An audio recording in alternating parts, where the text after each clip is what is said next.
And remember, guys, if your area ain't messy, then you're not working hard enough. So it has to be messy. What scale? Actually, this thing's actually going to be like 3rd scale, I would say. Hi, Brian. Jackson. Actually, yes, I'm actually recording this. Okay, we hit 81 people. All right, so I'm going to start recording this thing. We're going to start.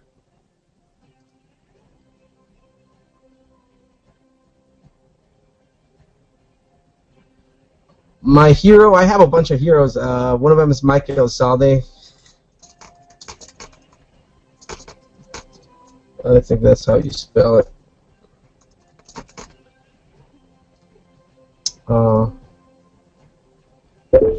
Actually, monster clay is different. Yeah, because you can use it at like wax almost. I use many types of waxes. Okay.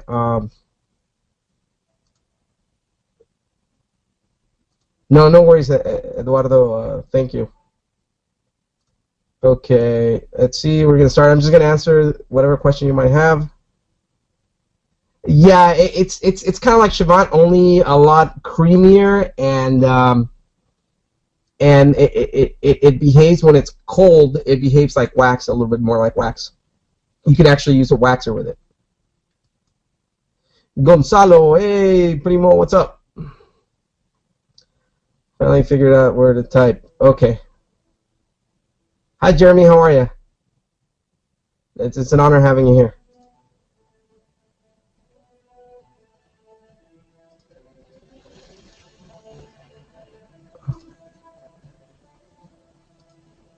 All right, guys. Let me just do something. Just give me 1 second more, and we'll get started.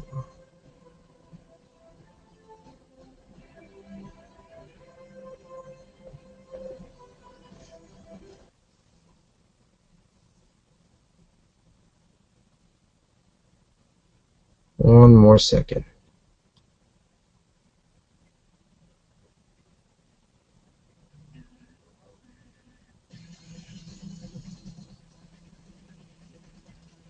Here it is. Found it. Okay. And one more. It's just that I had everything ready, but my daughter came over and she closed all the windows.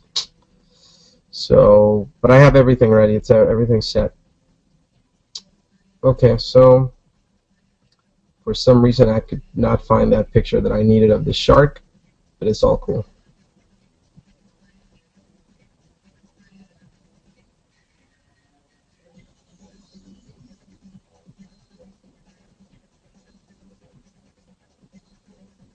So,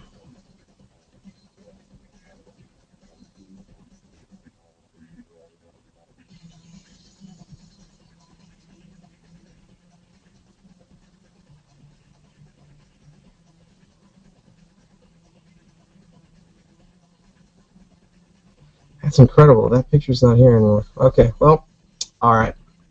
Okay, let's get started, guys. I'm gonna turn off the music.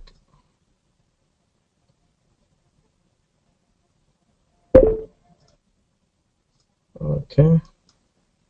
Close this. Actually, I should close this completely. All right, guys. Let's get started. As you can see really quickly before I start recording, because I probably shouldn't be recording this because it's someone else's work. So I'm looking at a lot of this is one of my ugly sketches and sharks and stuff like that, and a bunch of other stuff. Anyway, so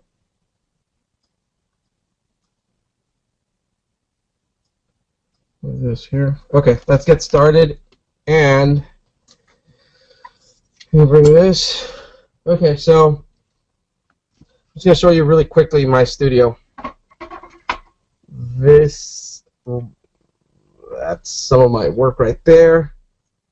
So that mess over there, that's my daughter's they've been drawing and playing. That's actually a 3D printer. That's some of the stuff that I use for reference, and I keep it in front of me, so I kind of like having work from other sculptors. And then I have a few things right here that I've done throughout the years. A bunch of stuff here, a bunch of stuff over there, and stuff. Anyway, so for those that don't know me, my name is Erick Sosa. I'm actually a toy sculptor and designer. Lately, for the past decade, I've been more of a collectibles sculptor, and basically I do a lot of. Lately, I've been doing a lot of superhero stuff for companies such as Bowen, Sideshow Collectibles, Kotobukiya. But anyway, I've been doing this for over 20 years. It's been a cool ride. It's been really cool, but in terms of doing freelance work and everything, I decided to end the ride last summer. I'm no longer working for companies. I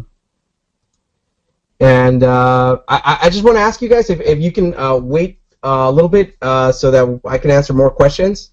Because last night there were a bunch of them, and I tried to answer every one of them, and it took a while. So that way we can start sculpting right away. And then if you guys have any questions, feel free to ask again if for some reason I missed any of the questions. Cool. And anyway, so I've been doing this for a while, and it's a really cool job. It's awesome. But the reality is that I just got tired of all the deadlines and all the stress. So, like I was telling the class last night, I decided to just go off on my own, get a couple licenses, and start doing really cool stuff. Believe it or not, this is one of my latest things that I'm designing. I'd like to design by doing little maquettes like this.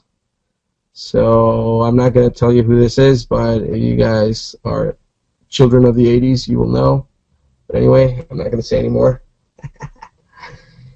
Anyway, so now I'm doing my own stuff, which is model kits basically, unpainted, unassembled.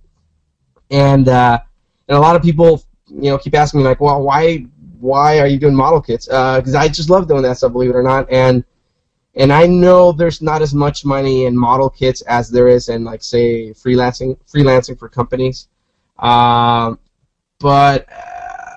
I've done enough research to know that if you do it correctly, the right way, yeah, you can do pretty well doing model kits, especially if they're licensed. But anyway, like I said, I've been doing this for a while, and I got to a point where I really just wanted to create and do my own things, and I kind of got a little bit tired of doing things the way within the parameters that companies wanted, especially like the time constraints, like, well, we need to have this Wolverine done in 3 days, 4 days, a week. Believe it or not, I've had if you look at the Pirates of the Caribbean back there, and you can see Barbossa, you can see Jack Sparrow, you can see Davy Jones. I did 4 of those guys basically within a month, and they had to be completely done. I mean, like from design to base sculpt, the sculpting of the bases, the actual sculpting of the characters, the details, all the engineering, all the painting, molding, casting. So it was a nightmare. Technically, I didn't sleep for a month, but it paid really well, so I can't really, complain. But I just got to a point where I was really tired, and just recently I went through this issue with my neck, where I was sculpting so many hours, like basically 6 days a week. I would only rest on Sundays, and usually I don't rest on Sundays because on Sundays I'm actually I'm a Latter-day Saint. I'm a Mormon, and on Sundays I work with families that have issues and problems and everything. So I wake up at 5 in the morning on Sundays, and and I start working with with families early in the morning. So so that being said, the stress of it all got to me, and I decided to kind of wind down a little bit. And now that I'm doing my own thing, I really don't have a lot of stress, to be honest. I mean, it's still stressful. There's still a lot of work to be done, but now I determine when things get done, how they get done, things like that. There's still, like, that sense of having to, go through revisions, because even though I have a license, obviously those characters belong to someone else. So, but anyway, so enough about that. Let's get this thing recorded. And okay, let's see, new movie recording. Okay, there we go. Okay, hold on, guys.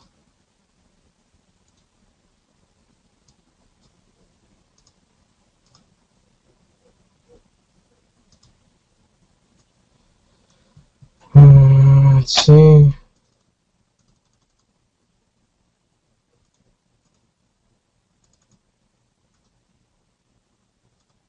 Nope. Hold on, guys.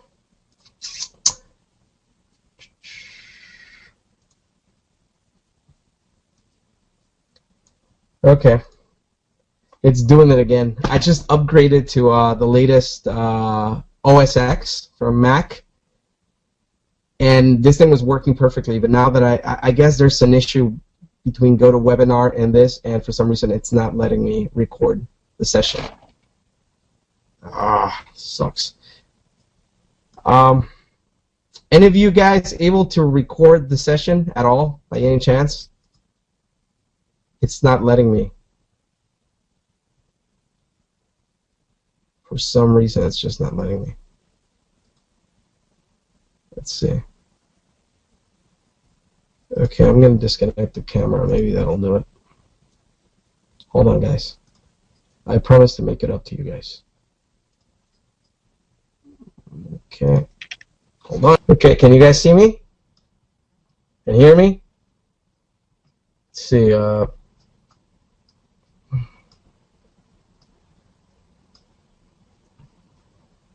see.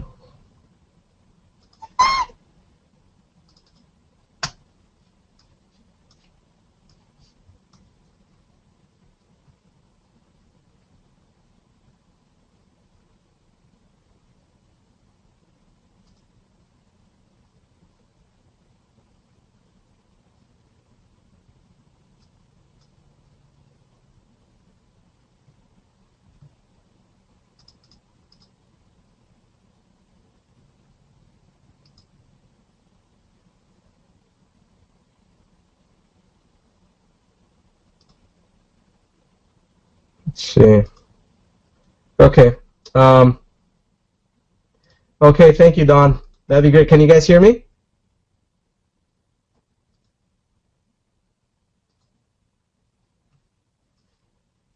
Can you see the webcam? Okay, cool. All right, let's get started because we're a little behind. I don't know what happened, but this thing actually crashed. So for some reason. Anyway, so okay, so this is what I did. I actually punched a hole into this base, and I grabbed a little bit of aluminum wire and bent it, into a loop.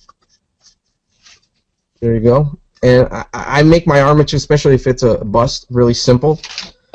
But I'm going to be adding a little bit of aluminum foil just for it to stay.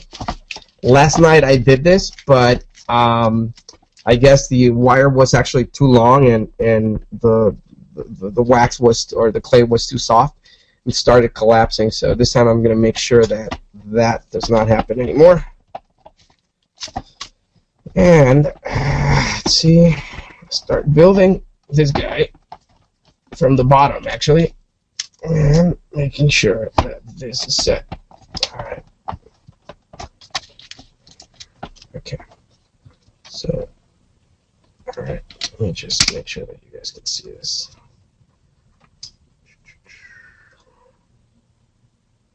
All right.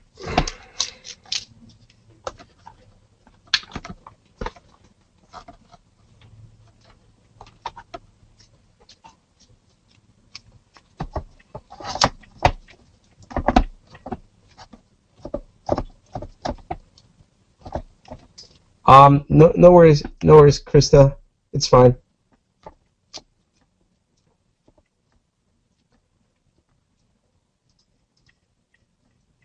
No, actually, guys, I couldn't record. That's why the thing crashed. But if anyone could actually start recording this, that'd be awesome. And I'll pay you with clay.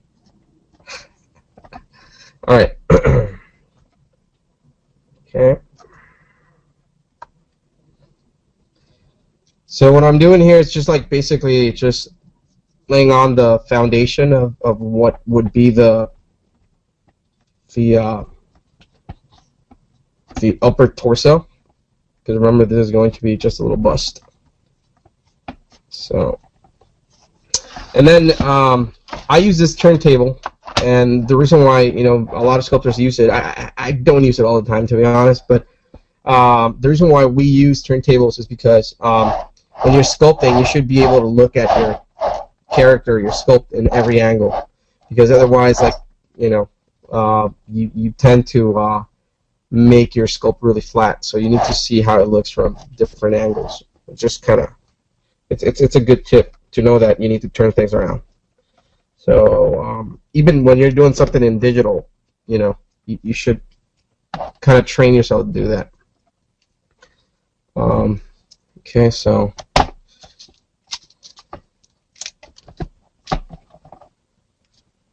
it's just a basic skull. I still don't know specifically what I'm doing. I mean, I have a better idea than what I was doing last night, but I really don't know what the look of the character will be. So the one thing I can tell you is that he won't really have much of a neck. So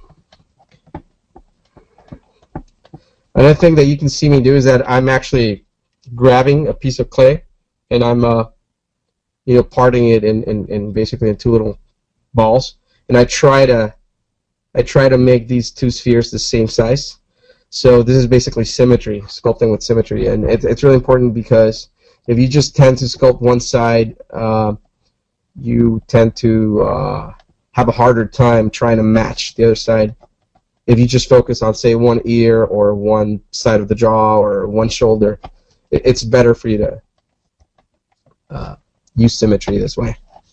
And as you can see, it's decently symmetric, kind of. It's not perfect. At this point, you don't have to worry about that. Okay.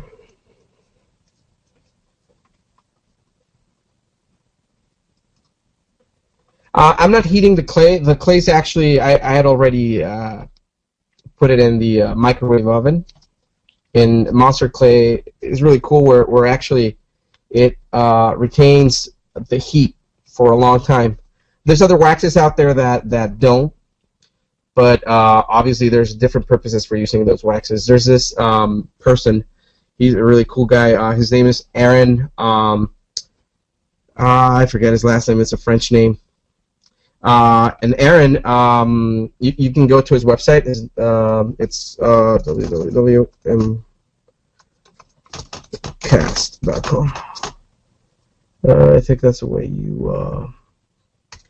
Okay, so if you go to this place, you actually can get his wax. He makes a lot of waxes. This guy is the MacGyver of the sculpting world in terms of coming up with really cool waxes. I've tried them; they're amazing.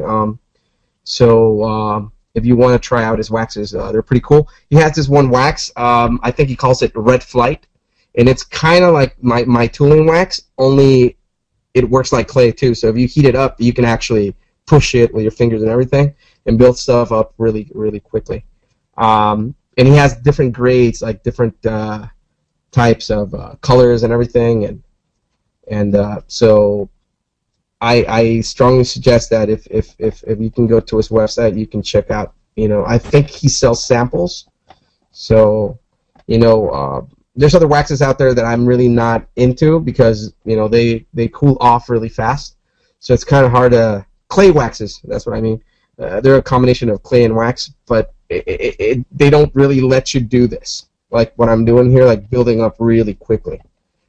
So they might be awesome, but for me, like I'm always trying to make things a lot faster. Especially if you're a freelance sculptor.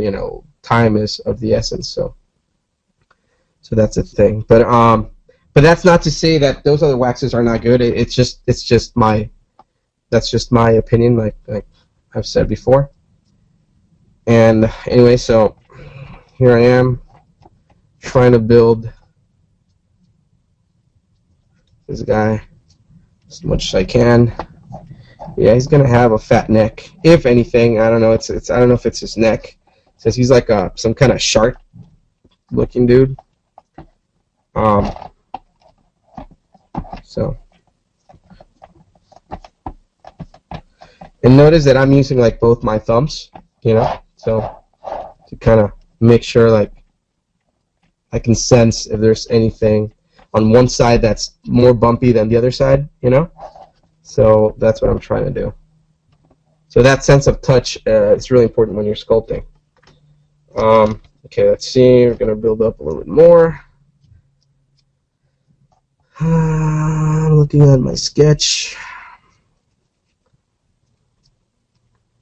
Okay. Usually when I'm sculpting something more like human, I focus a lot on sculpting like the cranium. And I strongly recommend you get one of these little guys. It's pretty cool. It has magnets and everything. So the jaw can open. Or it can fall, whatever. It's really cool. I think I bought it for like $100, but I believe they're actually cheaper now. So I bought it when they first came out, and I always have it. I have it here sitting on my turntable, so I can actually study the shapes of the the cranium of the skull. It's really important that when you're if you want to be a really good sculptor, you have to start from the basics, which is basically the bones of the human body or creatures, whatever, animals. And like I said, I recommend that you learn that. It's actually key to creating really believable characters. Even if they're fantasy characters, every fantasy character, I don't care what it is, has some element of realism to it. So,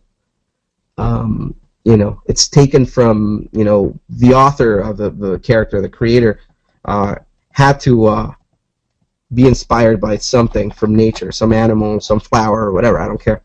So you need to learn, the proper anatomy of animals and human anatomy and everything in order to, if this is what you want to do, if you want to be like some kind of creature designer. So anyway, so I'm just going to keep this open, and I'm going to give him a little bit of a chin. He's looking like Flipper now. Nicely. All right, guys, we're done. That was the 7-year. No, just kidding. All right, let's keep going. All right, just kidding. All right. Okay. Okay. Let's see. Do you guys have any questions so far? Yeah, it's Aaron Gauthier. Gauthier. I don't know how you pronounce it, but yeah, Aaron. He's a pretty cool guy.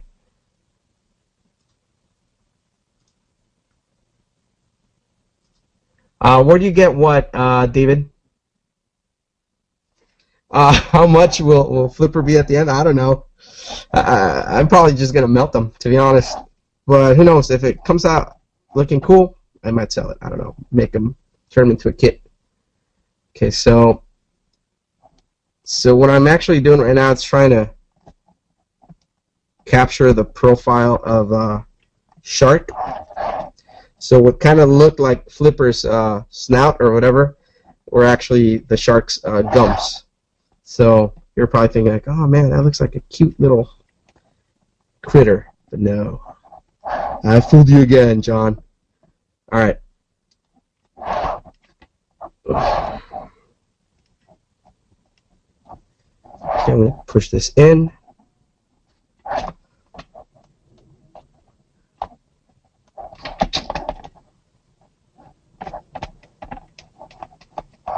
don't know if you can see, we're beginning to kind of, still looks kind of weird. Okay. We're beginning to get there, guys. When you're sculpting something like this, I mean, it doesn't matter what it is. It's just, there's 3 levels of forms, from what I understand. Again, I have to let you know that I didn't go to school for this. I wanted to, though. And at some point, I had a scholarship to go anywhere in the world, just to study anywhere. It could have been Florence, Italy, Cal Arts, or the Art Center in Pasadena.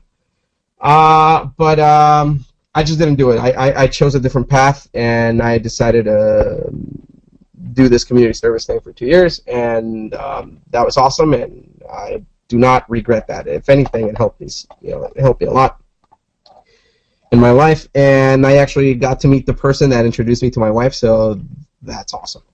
So anyway, the thing is that I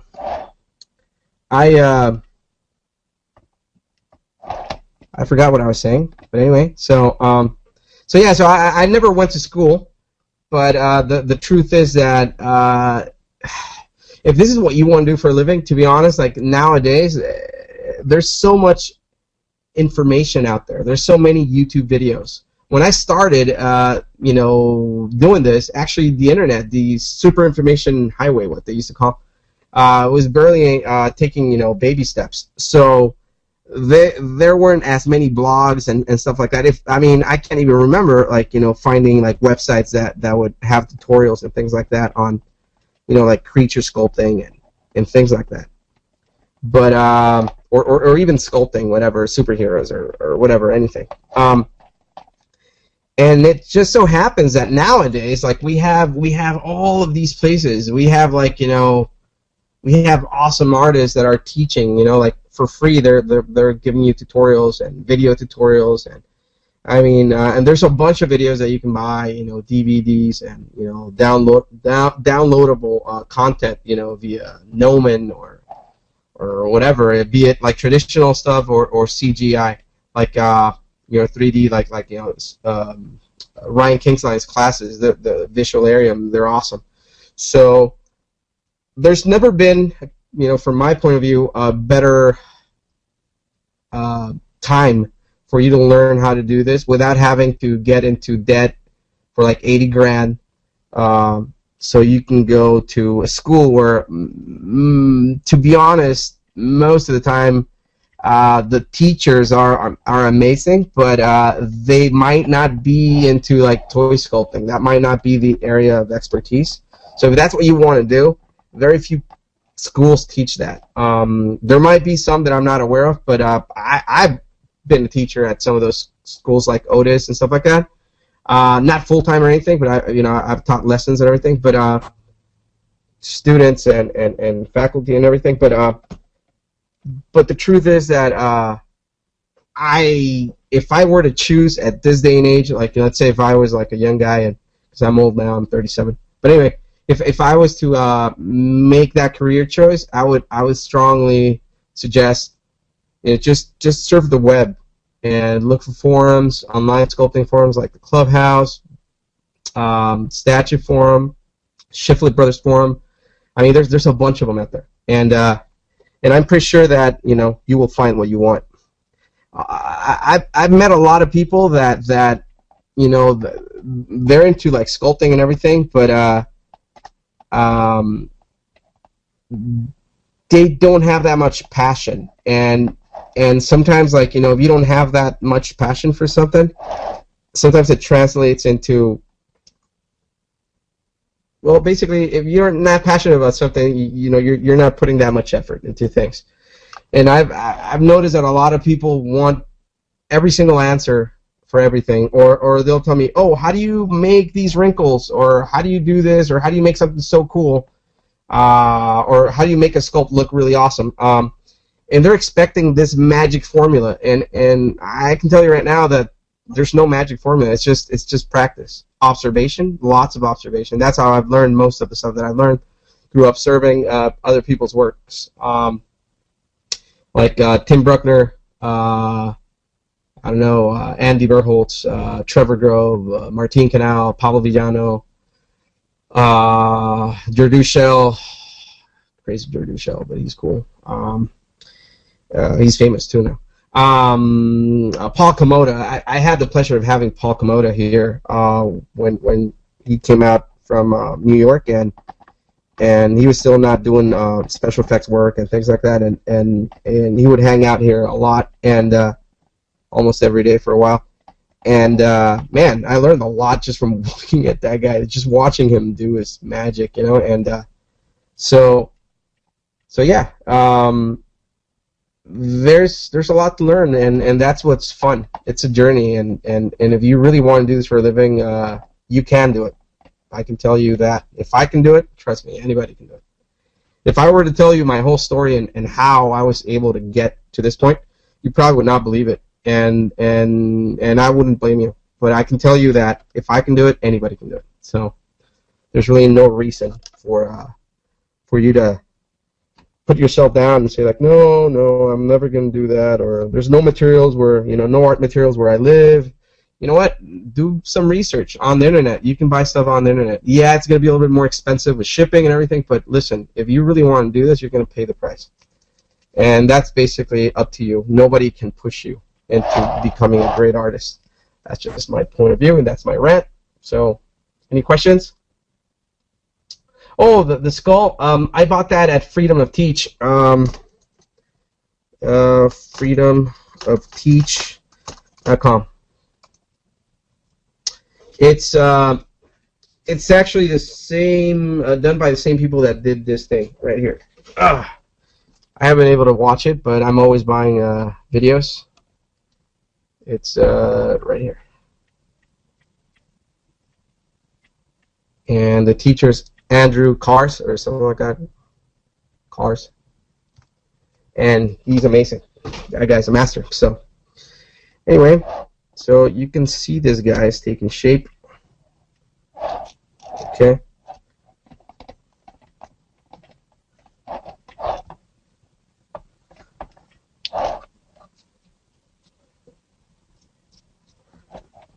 I'm actually going to build them more on the sides.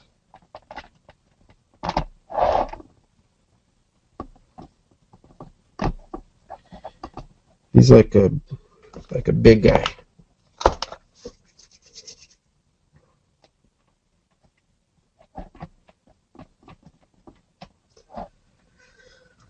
Let's see, I'm going to try to lower this a little bit more so you guys can see better. Hopefully that works. Okay.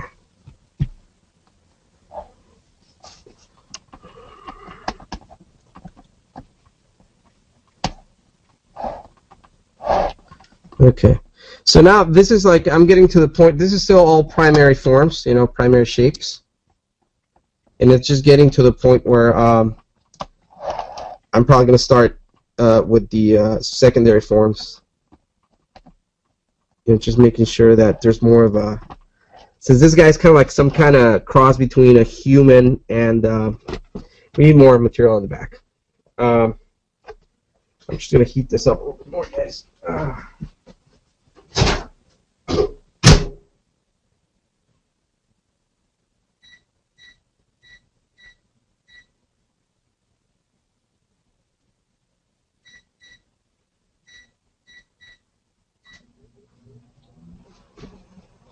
Right, so let's see, while that thing is heating up, do you guys have any questions? What techniques from clay sculpting have helped you with your digital sculpting? Everything. Everything I know in terms of traditional sculpting has helped me be decent at digital. I'm not good at digital. I actually get a lot of help from other people in terms of doing mechanical parts or accessories or bases. I can do the most basic stuff like boots or capes or belts or whatever, but when it comes to like, I don't know, some kind of like, armor, or I don't know, some kind of like huge cannon weapon thing. I really don't know how to do that stuff. So I usually hire people, freelancers, to help me with that. But again, that was when I was doing freelance. I'm not really doing that anymore.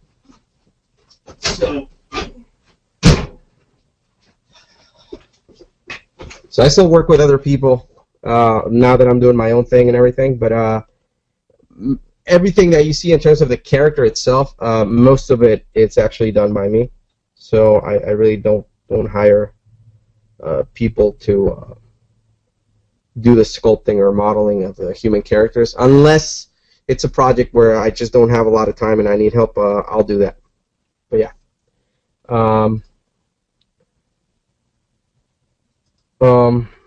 Yeah, after the clay starts like cooling down, it becomes a little bit soft. It doesn't become hard like a rock, like Super Sculpting would when you bake it. But it just becomes more firm. Like if you look at this guy right here, it's almost the same scale. That's why I'm making it that scale. This guy right here, this werewolf, he's pretty firm. So the gums and the dentures and everything, those are done in wax, in tooling wax, which is really hard. So, but anyway, yeah, I'm supposed to finish that thing. I was supposed to finish it before Halloween. That's not gonna happen. All right, let's see. Yeah, I'm using monster clay, Johnny.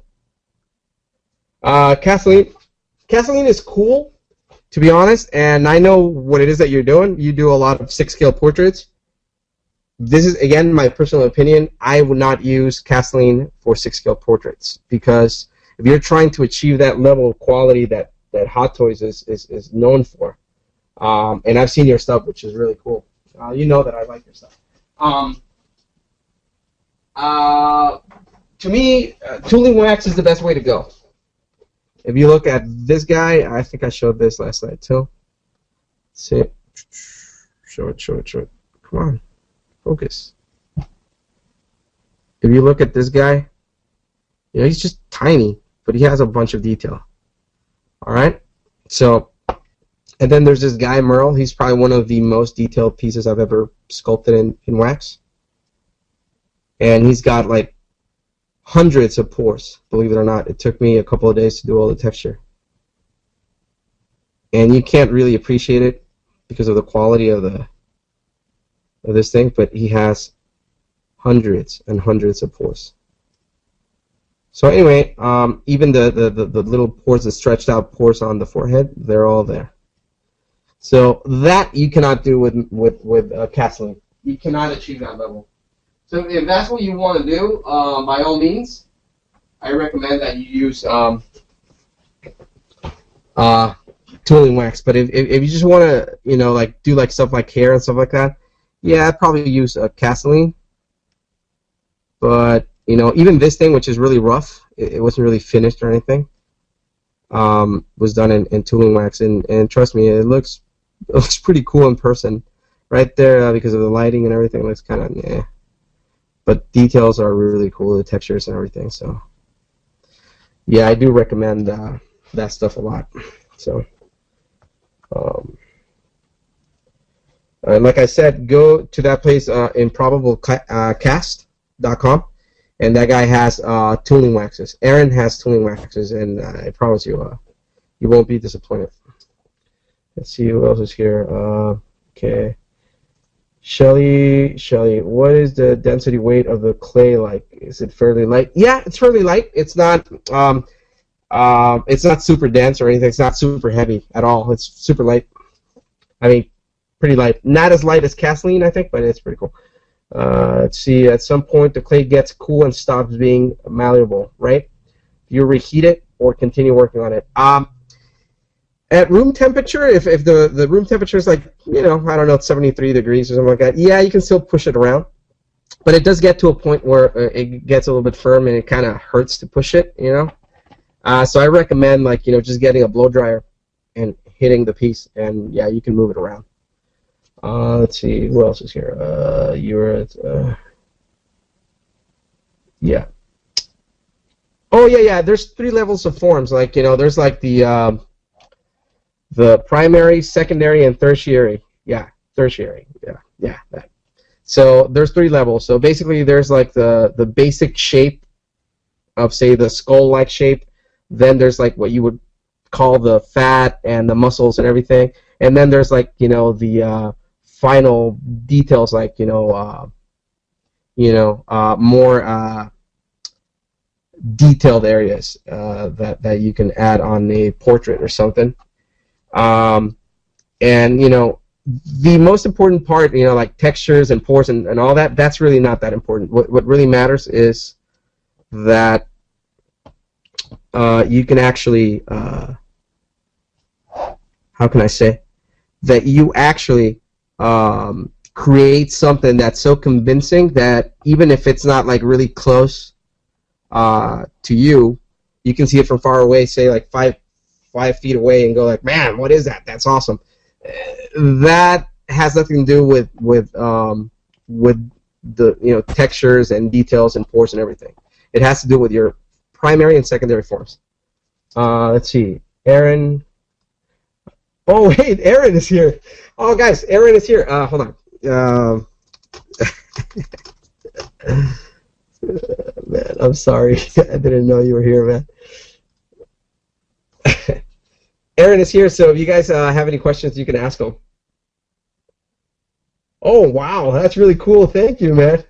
All right, so I don't know if you guys are reading this, but Aaron just said that if you go to his website, you will get a discount on his product under Sosa Webinar for 30% on any wax order. So, wow, that's really cool. Thank you, Aaron. Thank you so much. Let's see. Okay, right now I'm adding, Adam, just the basic shapes, like I said. Once I get to the secondary forms, which, I'm still not there yet, to be honest. Once I get to that level, then yes, I will start like carving and doing whatever, But at this point, I'm just going to just keep building, because yeah, looking at the profile, I'm not really happy with it. So just going to make sure that everything blends in pretty cool. And I'm probably not going to focus much on this area, to be honest. I would if it was an actual product, but because of the time constraint and everything, I'm just going to leave that there. And thanks again, Aaron. That's really, really, really kind of you, man. All right. So anyway, so you have this. And then I'm thinking we're probably going to add some kind of fin on the back. Yeah.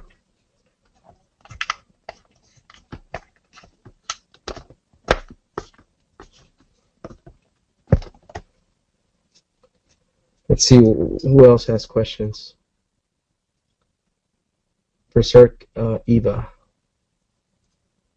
Thanks.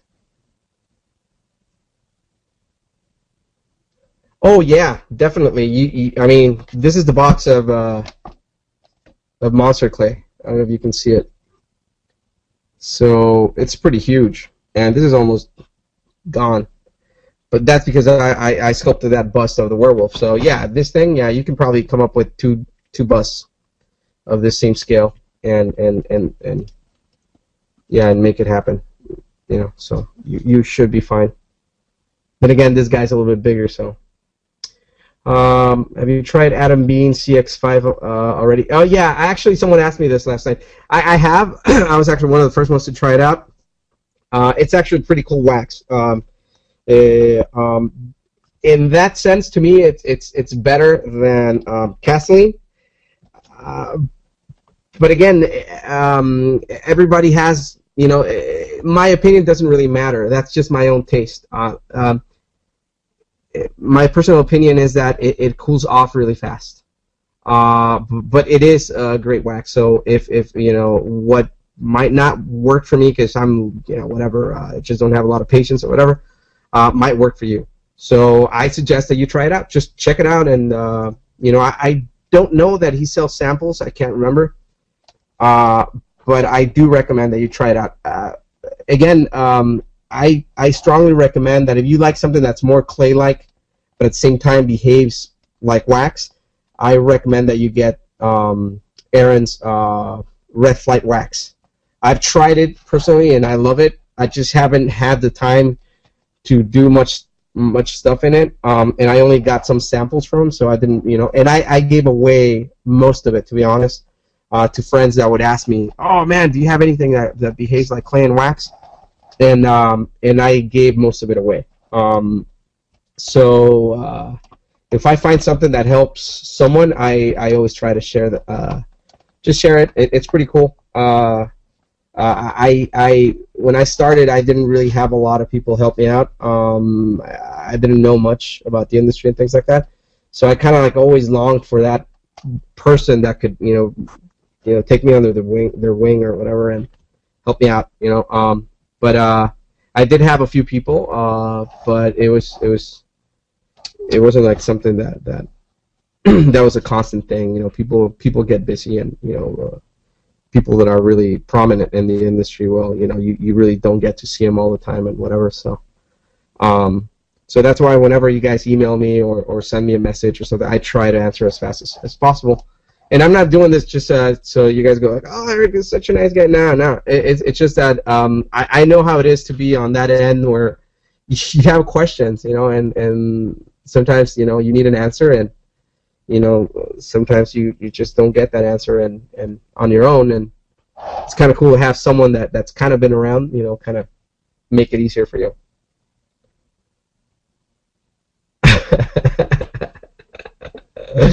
Oh, John, you're crazy, man.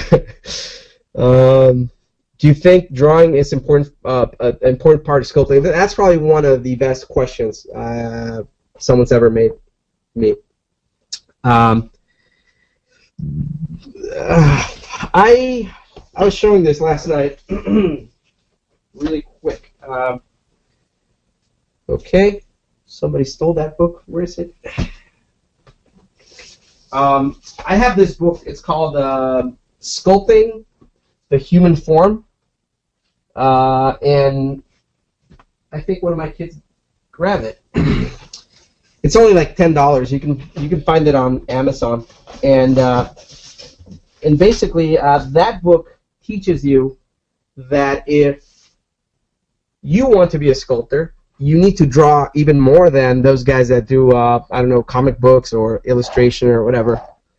So that being said, I truly believe what that guy says, because this guy was actually Rodin's teacher, I think, or mentor, or at some point a really good friend. His name is Edward Lanteri, and this guy is just amazing. He was one of the best sculptors in the world at some point. I still believe he is. And anyway, this guy actually taught that if you wanted to get really good at sculpting, you needed to be a decent draftsman. And not even a decent draftsman, like you had to be pretty good. That doesn't mean that, because I know a lot of sculptors that are great at what they do, and they can't really draw, but there is a connection. And if you really want to get better, that's just my personal opinion, draw as much as you can. As a matter of fact, draw more than you can sculpt. Because if you look at people like Ray Billafane, he's like super famous now and everything. I think last week he met the president or whatever. No, I'm just kidding. I don't know. He might have. I don't know. But anyway, Ray Billafane, it is my understanding that he was a kindergarten teacher.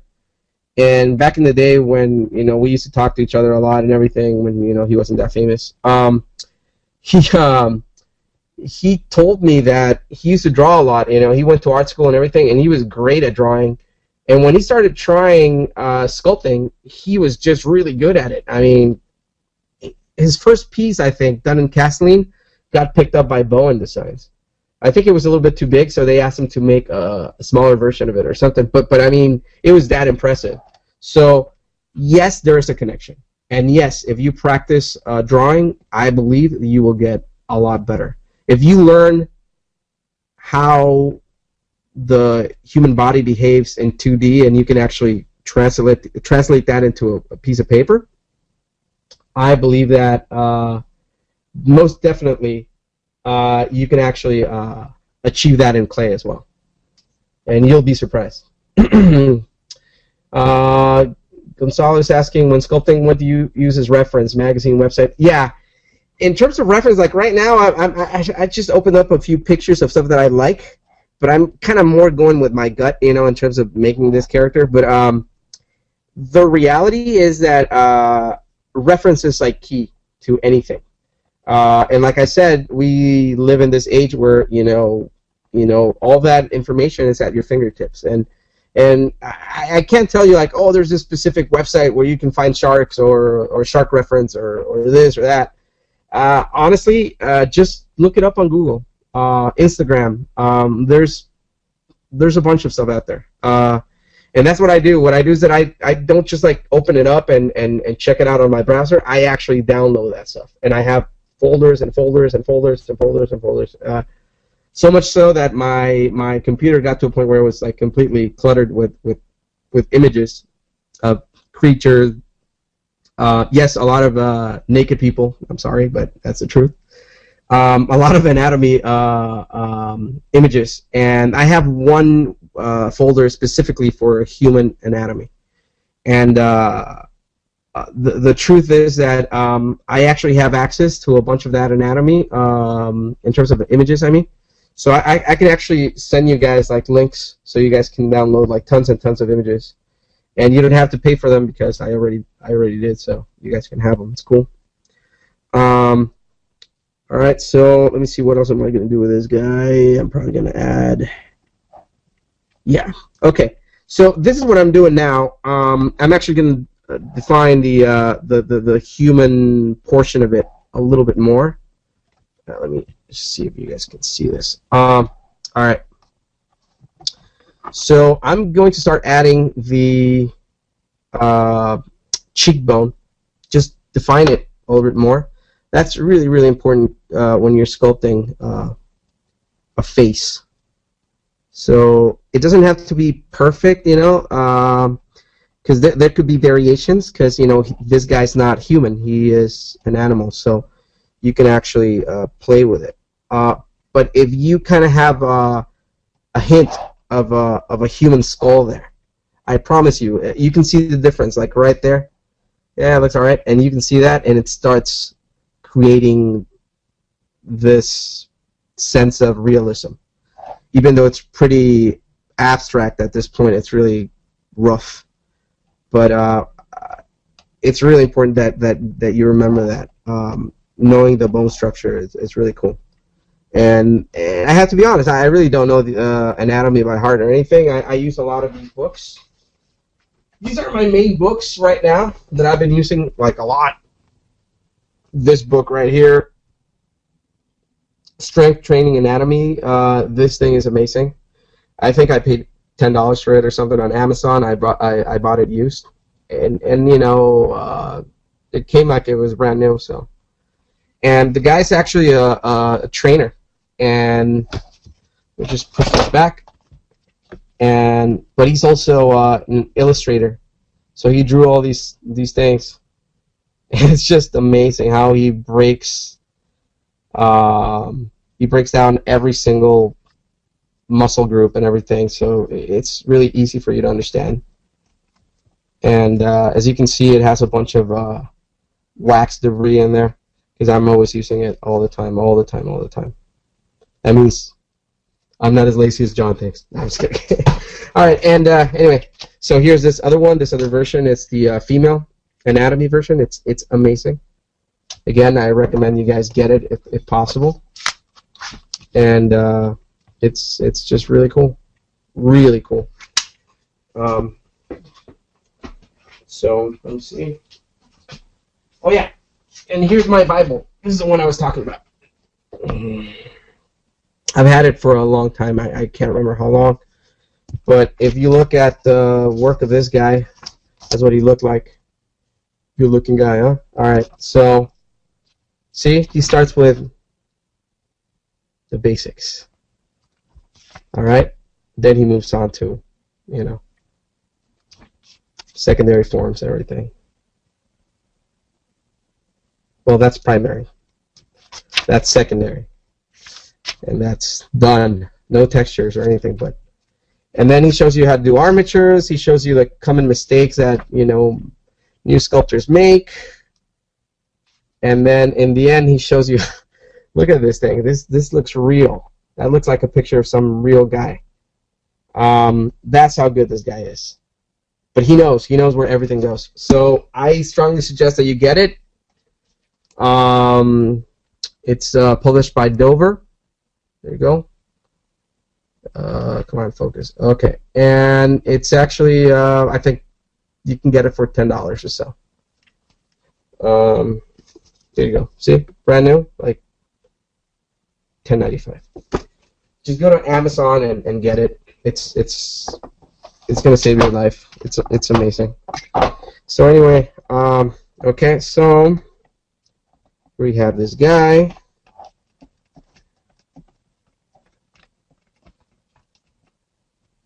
Still looks a little cartoony, but I never said this guy was gonna be like more realistic or anything. Just different. Okay, all right. Now this is where it gets really fun.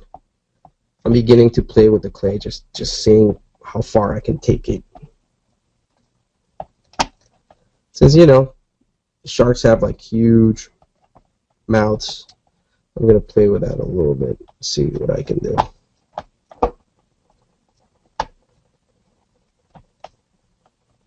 right.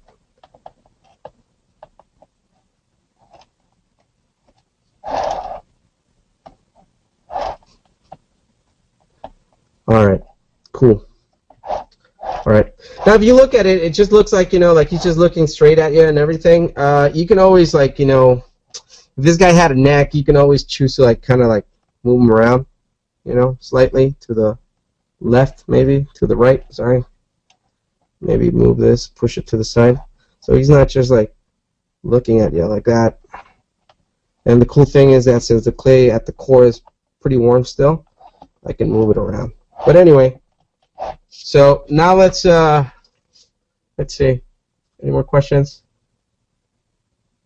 Oh yeah, I can freeze the clay. You can freeze monster clay, and this is like a cleaning duster or whatever, can there.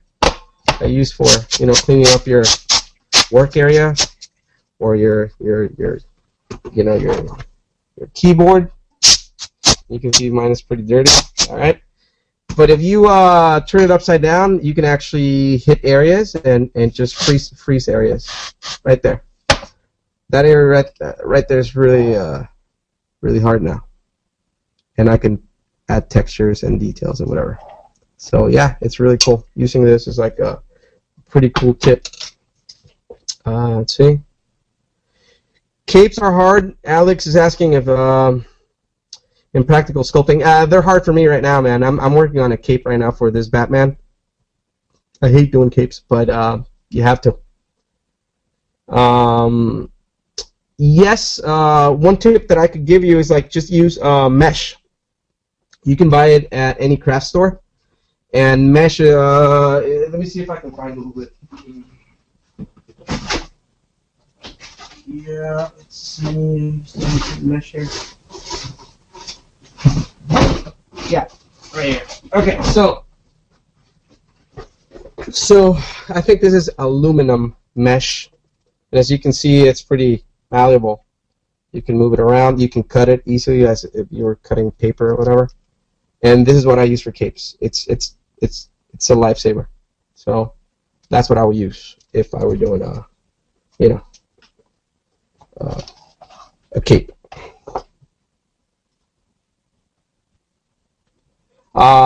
Chris is asking if Super Sculpting is still a good product for learning. It is. Super Sculpting is awesome. I like it, and I know a few guys that are great at finishing everything in Super Sculpting. I really don't think I would have the patience to do that. That's why, like, I just rough out the main forms and everything, and refine a little bit in Super Sculpting, and then get to a point where where I just start, you know, doing everything in wax. So, yeah. Okay, so I'm just going to define the brow area here. Okay, just give a little bit more volume on this side too. A little bit more.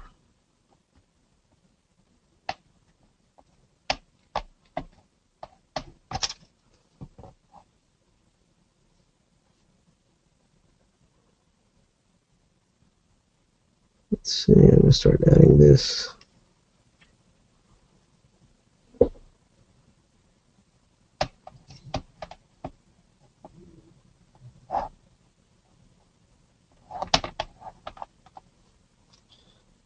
Okay. If at some point you guys can't see or something, or I'm at an angle, because I'm trying to sculpt, but I have the webcam in between me and the sculpt, just let me know. I'll move around. Oh man, Alfred Paredes is here. Hello, Alfred. Nice.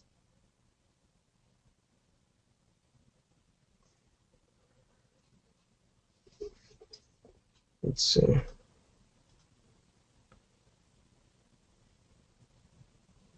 I'm pretty sure you can paint on top of a monster clay. But I mean, unless you want to just keep that piece, you can't really. I mean, you can ship out monster clay like to someone, but I mean, if you plan on selling that piece as a one of a kind, I wouldn't do it, to be honest. I'm gonna add the eyeballs, by the way.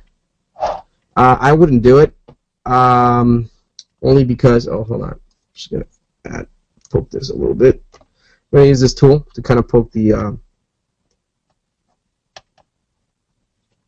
Let's see.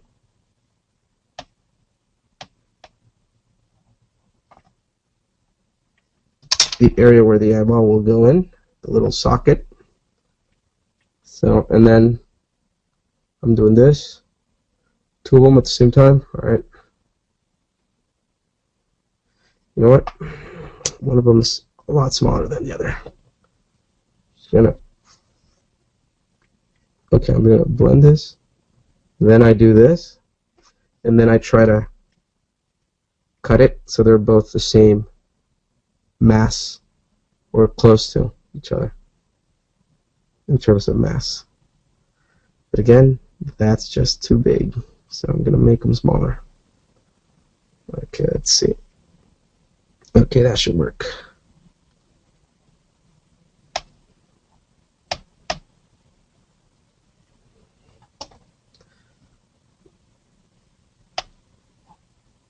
Okay, let's see.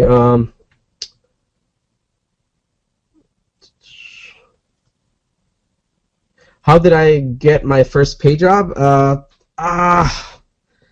When was that? Yeah, I was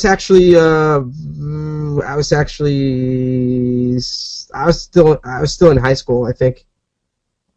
Yeah, I was still in high school, and I had already tried. I lived in Hollywood, and I had tried going to all these studios and trying to get a job and everything, but I was just too young, and they obviously I had a lot to learn, and there were no internships or anything. I really didn't know the business or anything. So my high school teacher, she got me into Mattel toys. She was my ceramics teacher, so she saw that I could do a lot of like little creatures and superheroes and Street Fighter characters and out of that clay, and now that I think about it, it was really hard doing it with that material. But at that point, to me, it was like awesome. But it did get to a point where she noticed that I was really into doing this stuff, and she technically asked me if I wanted. Okay, I'm gonna go heat this up a little bit more.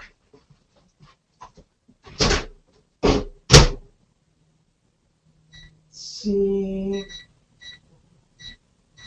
Yeah, she asked me if I wanted to work at a toy company, and I told her that that I didn't understand what she meant by that.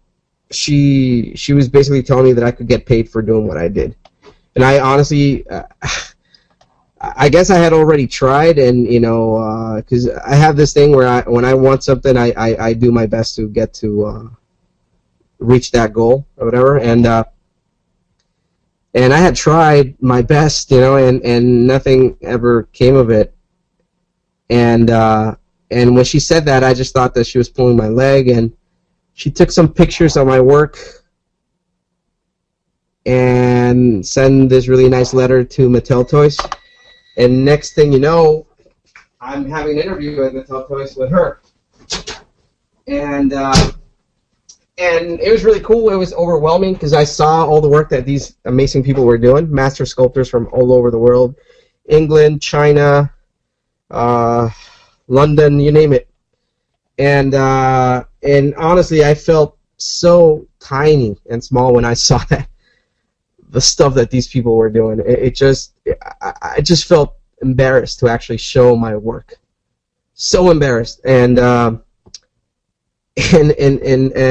even to this day, I feel that way. Just so you know, I'm not kidding. And anyway, so I actually got hired. I got the gig, and the week after, because they basically said, "Oh, your work looks cool and everything. You still have a lot to learn, but maybe." When you get better, we'll just call us back or something. And and it's kind of funny because yesterday someone posted this picture from Instagram from, I think it's Jim Lee's page or something, and he posted this letter that he got from Marvel when he tried getting into Marvel, and they basically told him that he was no good, and that he needed to learn a little bit more. I mean, they didn't say that. They just said, like, you need to improve. And 3 months later, he got hired at Marvel. So, I'm not comparing myself to Jim Lee, but what I'm saying is that it was amazing for me to know that I was going to get paid just to do whatever I wanted. And it got to that point where all I did was sculpt when I was there. Like, I would try to be there earlier than everybody, and I would try to leave as late as possible, because that's all I wanted to do. It was the best summer of my life, maybe one of the best summers of my life. And yeah, I remember that when I went back to school, Mattel had this arrangement with my school that they would allow me to actually work on Mondays at Mattel full day, and the rest of the week I would have to make up for me not attending on Mondays. And it worked out, and I remember, like, and I don't say this with pride or anything, but my friends that were working at fast food restaurants, what I was making in a day, they were making in like maybe 4 days, and I would give all the money to my parents. I wouldn't really buy myself anything other than clay and Super Sculpey and whatever. And yeah, it was awesome being able to help out my parents and everything, with the bills. So yeah, even to this day, I keep doing the same thing. When I was single, I would just give all the money to my mom. She would just save it. I really, wouldn't really spend that much. All I wanted to do was just like sculpt and whatever. But yeah, I did get to a point where when I was at Mattel, people, kept saying, like, slow down, man. You just need to take a break. And I didn't understand at first what that meant or why they would want me to slow down. But now I understand that maybe what it was is that, I was just doing things a little bit too fast. And maybe that kind of, I don't know, maybe that kind of made people look bad because they were taking longer to do the same projects, Because we would all get assigned, like, say, a line of Mickey Mouse toys. And I'd be the one, like, let's say we would get assigned something on Monday. On Wednesday, I'm like, I'm done. Well, I wouldn't say I'm done. I'm like, what do you think? Is like, oh, yeah, it looks good. Change this, change that, and that's it. Approved by the end of the day or something. And these guys would take a month. I'm not lying. And 3 weeks sometimes on something. And I couldn't understand why they took so long. But I guess there's, like, certain rules that sometimes you have to follow. in order not to stir the pot. But anyway, that's another story for another day. The pores. I will show you guys how to do how I do the pores and all the textures right now. This tutorial is done with monster clay.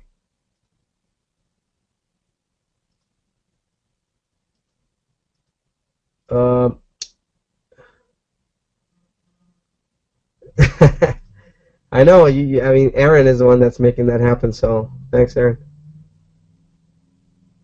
No idea. I guess Aaron is going to say how long this is going to last. Discount.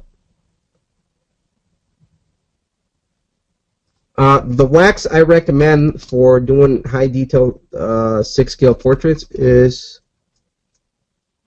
it's called tooling wax.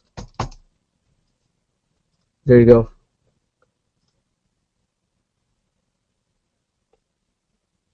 How do you see the questions being asked? I don't know if you can see them, Alfred. So that's why I'm actually repeating them out loud. Yeah, you know what, guys? There's actually 2 ways of asking me things, like privately, or you can send them to all. So if you can try to send them to everybody, that'd be kind of cool because we can all learn from that. So, okay. So anyway,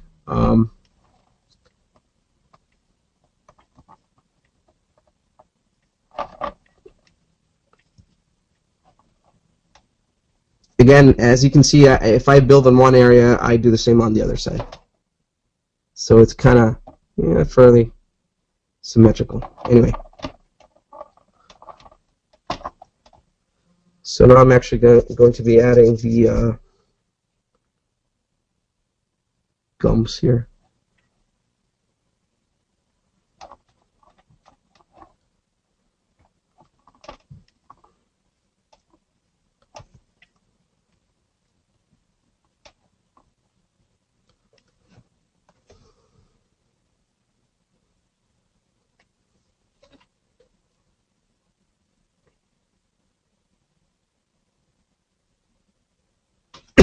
Let's see.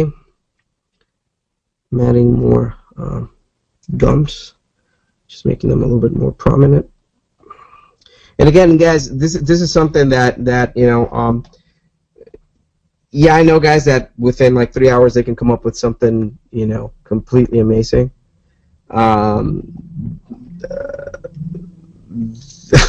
It takes me a little bit longer. I'm still learning how to work with this thing with monster clay, so I hope you understand that. I'm just going to start building the teeth. You know what? You can actually start depressing just certain areas so that when you put the teeth in, it looks a little bit more realistic.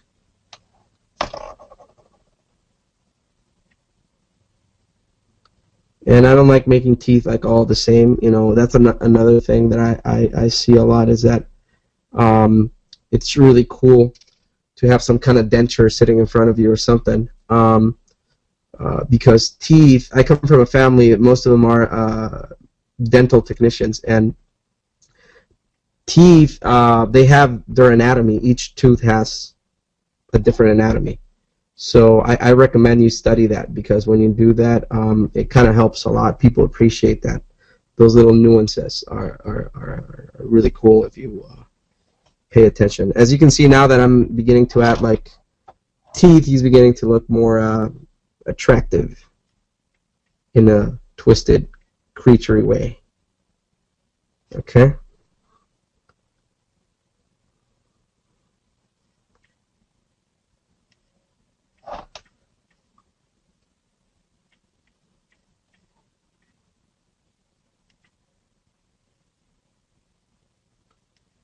And again, this is all like basically, you know, primary forms and a little bit of secondary, barely beginning that.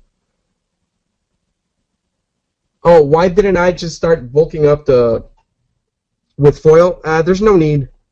I mean, you can do that, but sometimes when you do that, if you try to carve in or something, you're hitting the tinfoil.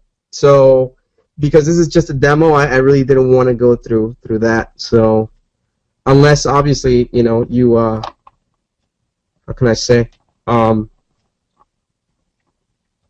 you know exactly what you're doing in terms of like you have a design already specific in terms of form and shape and everything, then it's cool.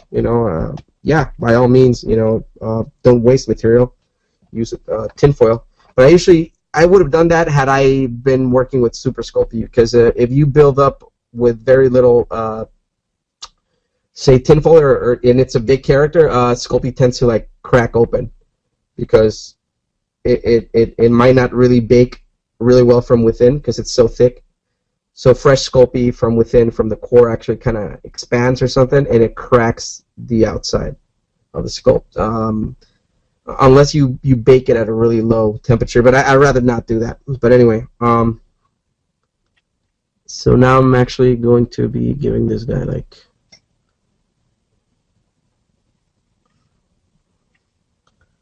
some kind of lip, some kind of double chin. All right. All right.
Okay.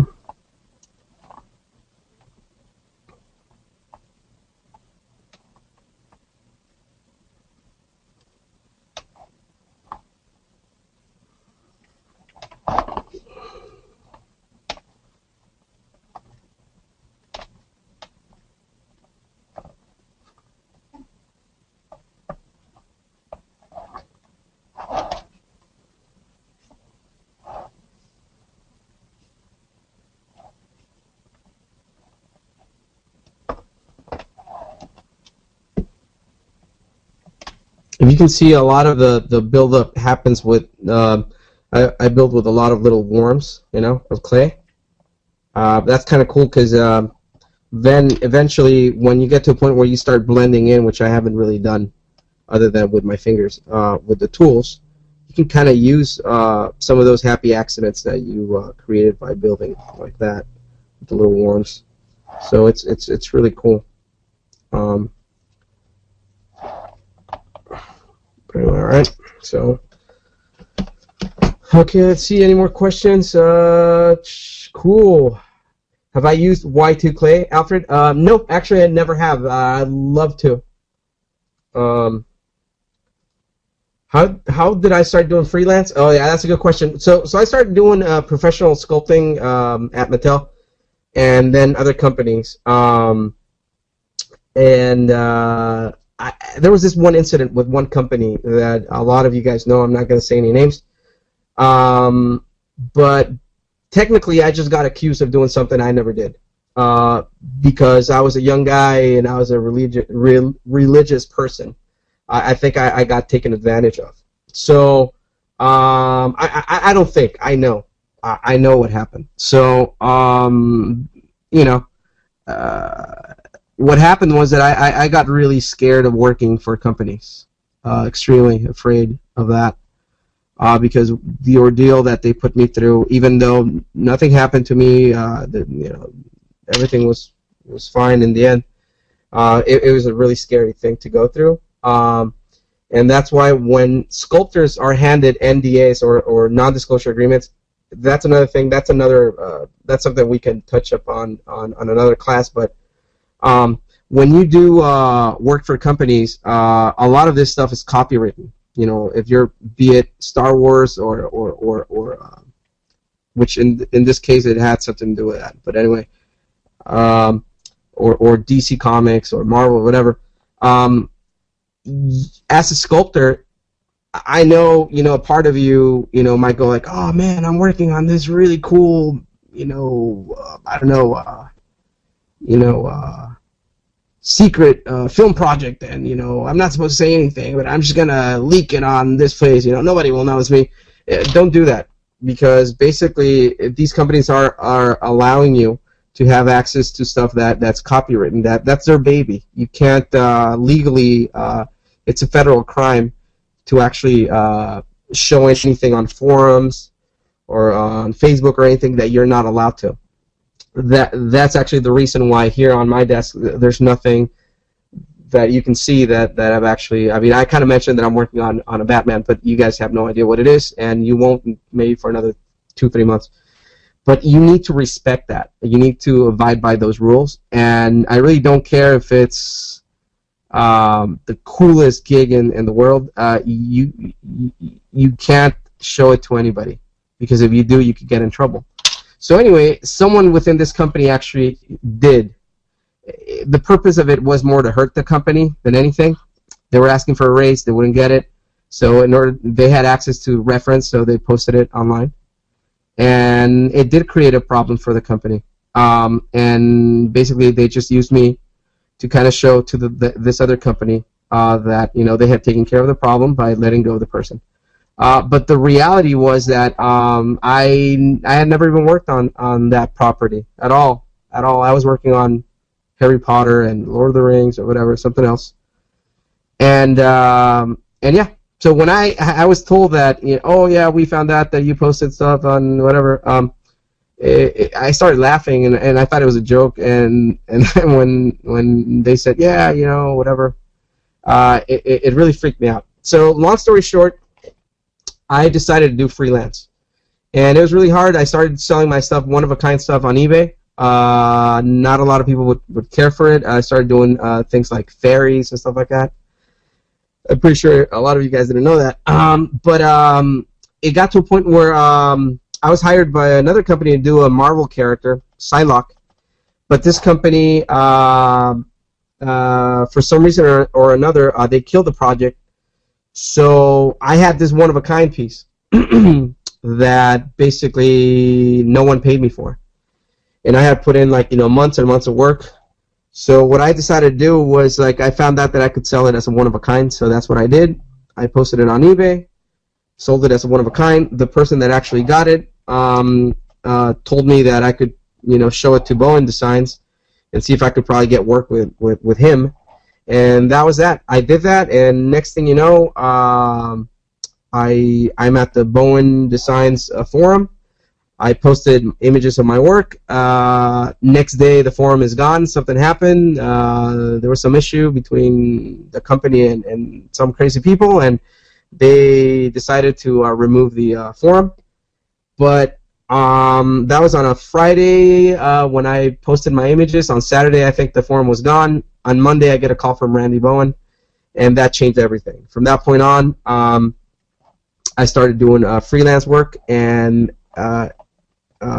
once you work for Randy, usually he's known for requiring a certain level of craftsmanship, even though the characters are done in a style that's not really detailed or whatever. But if you work with Bowen Designs, that opens up a lot of doors. So in that sense, like, you know, I really, you know, I'm completely grateful to Randy for giving me that chance. Without that opportunity, I don't think I'd be here. So, and then that opened up a lot of other doors, and really cool things happened. And to this day, yeah, well, until last summer, that's what I was doing, freelance, and it was awesome. It's been awesome. To be honest, I got paid really well. It was great. But like I said before, it got to a point where I really just wanted to do my own thing. It became like this hunger, this really strong desire to do my own thing. So right now, as I'm speaking, I'm working on this shark. Believe it or not, I'm having the time of my life. And the cool thing is not just because I'm doing what I want, but because I'm able to show it to you guys without any restrictions, without having to sign an NDA, or without having an art director tell me, no, don't do this. I don't like it this way. Change it, which is cool. That's how you learn. But I think I got to a point where I really felt that, you know what, I really just want to try doing my own thing. And in the coming weeks, you'll be seeing that we're going to be making an announcement at prototypes.com, prototypestudios.com. And you know, like I said, we acquired 2 really, I think, big licenses. In terms of superheroes, it's probably like the biggest you can get, and I think that's going to change a lot of things for us in a way. I hope, and hopefully I'll be doing a lot of the stuff that I like. So that's where freelance led me to. So I'm super grateful for that.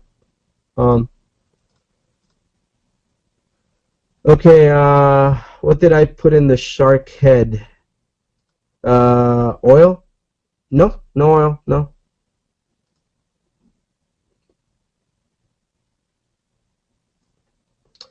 Oh yeah. Adam Bean, the way he does stuff, Luis. Yeah, Adam is light years ahead of people like me. He's on another level. That guy used to work at McFarlane and everything, and I was almost this close to working at McFarlane at some point, but it never happened. I had to move to New Jersey. I didn't really like doing that, the weather and everything. So, but the truth is that, yeah, people like Adam, they're just they're just on another level. But yeah, I've seen his videos on how he does capes and everything, and or basically how he does like clothing and everything. It's just awesome. So that's why you need to keep your mind open and not think like, oh yeah, I know everything because I already discovered a few techniques and I've been doing this for 20 years, so I know everything there is to know about it. No, that's not true. You're always gonna. I mean, I can't tell you how many times I learn from people that are new at this, and they tell me, oh, I do this way. Do you do it that way? I'm like, oh, how? Yeah, this is how I do it. And man, that's really cool to learn from everybody. I suggest you always keep that childlike attitude of like always being in awe or trying to learn, having that attitude of learning and not thinking that you know everything just because you've already had a few releases in terms of stature releases or whatever, or professional product that's been done or circulating around the web or whatever. That means nothing. What matters is what you're currently doing right now, and what matters is that you can get better. So 5 years from now, I'm gonna look at this sculpt. No, not even 5 years, like maybe tomorrow, and I'm gonna go, what was I thinking, man? But at this point, I'm enjoying it. I'm having a lot of fun, and it's kind of like a mix of a cartoony, slightly realistic, exaggerated kind of thing. But I know if I keep pushing and adding more and more, I can make it look really pretty creepy. But again, this is just the beginning. So anyway, yeah, I think you can paint on monster clay. But again, the only reason I would do that is if I needed to show like some kind of like conceptual maquette right away to like a director or whatever. But other than that, I wouldn't do that. I would just make a mold, cast and resin, sorry, and then paint the resin casting. Okay, let's see. How many years have I worked doing sculpting? Professionally, like 20, I think. But I've been sculpting since I were like, I think 4, yeah. Oh, as a matter of fact, I'm gonna show you guys something really quick. This was my second sculpt ever. See, it's a shark. I have this affinity for sharks. See, this looks even better than this. No, I'm just kidding. So yeah, it looks like an airplane. But yeah, this was my first shark ever, and my second sculpt ever. So yeah, and I keep it in front of me right here on my desk just to remind me that you can always get better.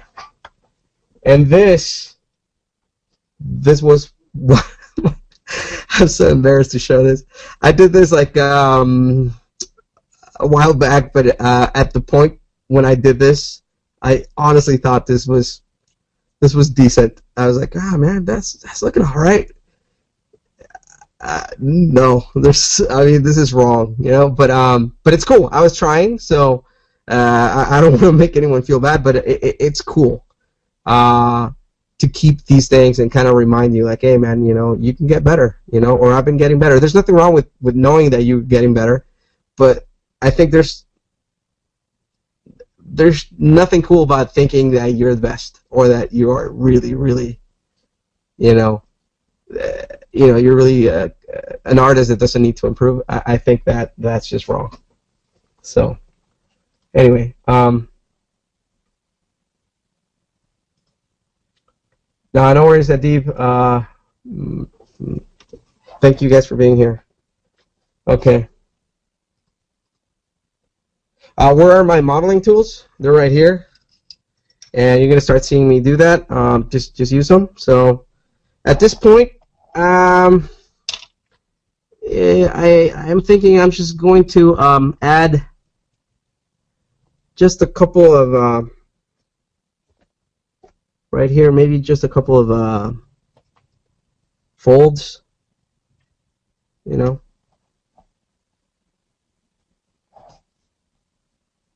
Maybe this runs under the chin, you know, because this guy likes to eat a lot.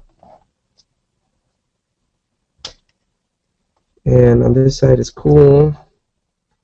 And maybe here I'm going to add gills, maybe, you know.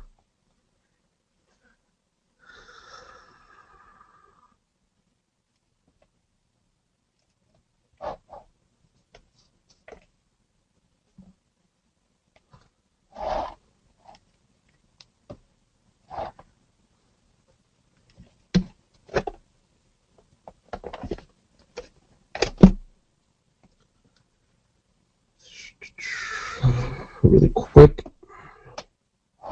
Okay. And then I'm just going to add a little bit of more definition here.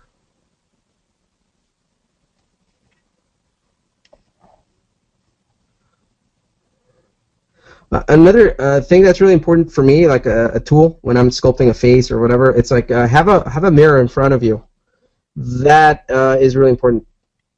Like I said, reference is really important. So having a mirror, learn to be an actor. Learn to make expressions that are really cool. If you're making a superhero or a monster or whatever, don't be afraid of doing that. At first, maybe the first times you do it, you might feel stupid, but trust me, it's all cool. It's just you here on your own. It doesn't matter. And even if there's people around you, they need to understand that this is your job. So or your hobby, whatever. It's all cool.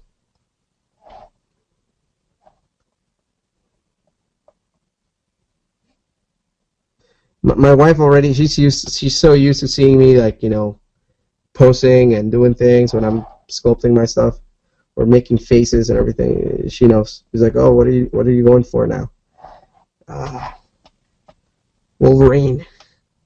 So if you look at, let's say, Wolverine right here, this is actually, I actually make this face. So a lot of the features in my face are here.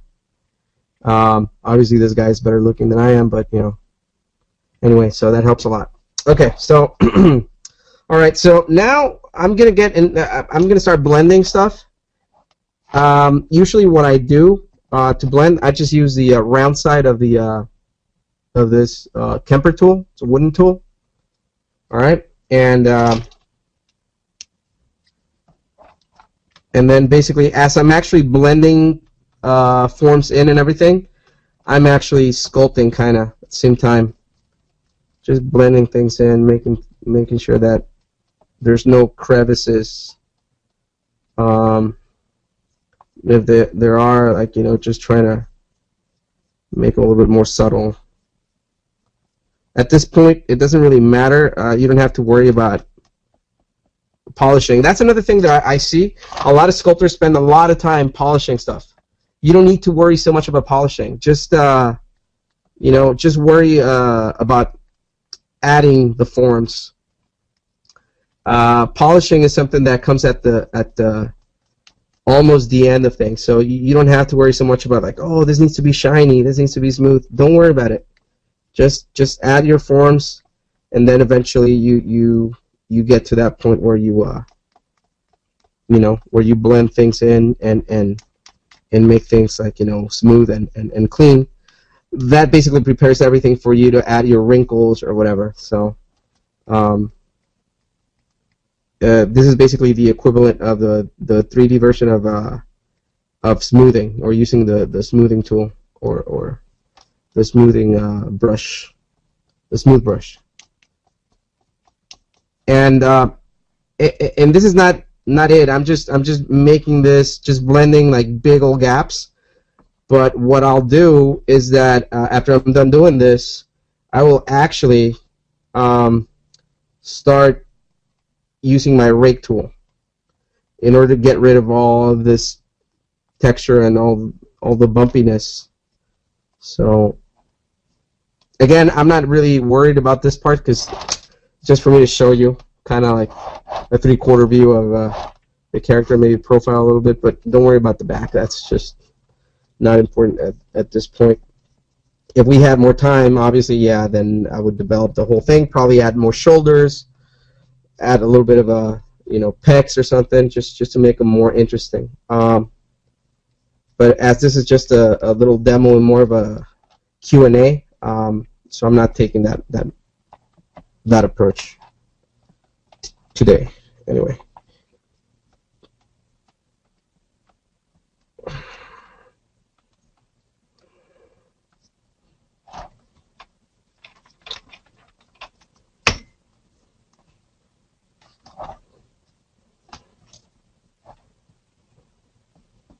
And then you could use your fingers as well.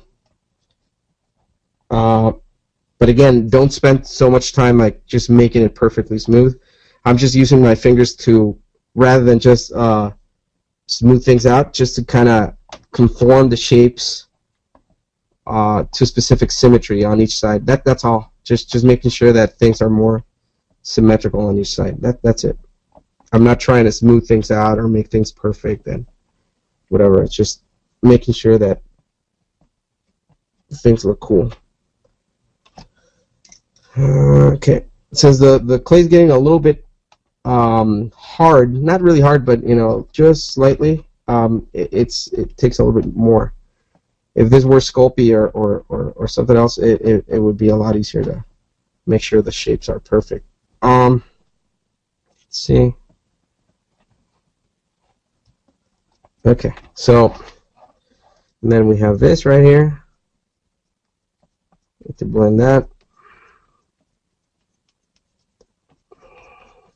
And again, this is something that you need to take your time with. Again, I'm doing this just for the purpose of the demo, but this is something that you can enjoy.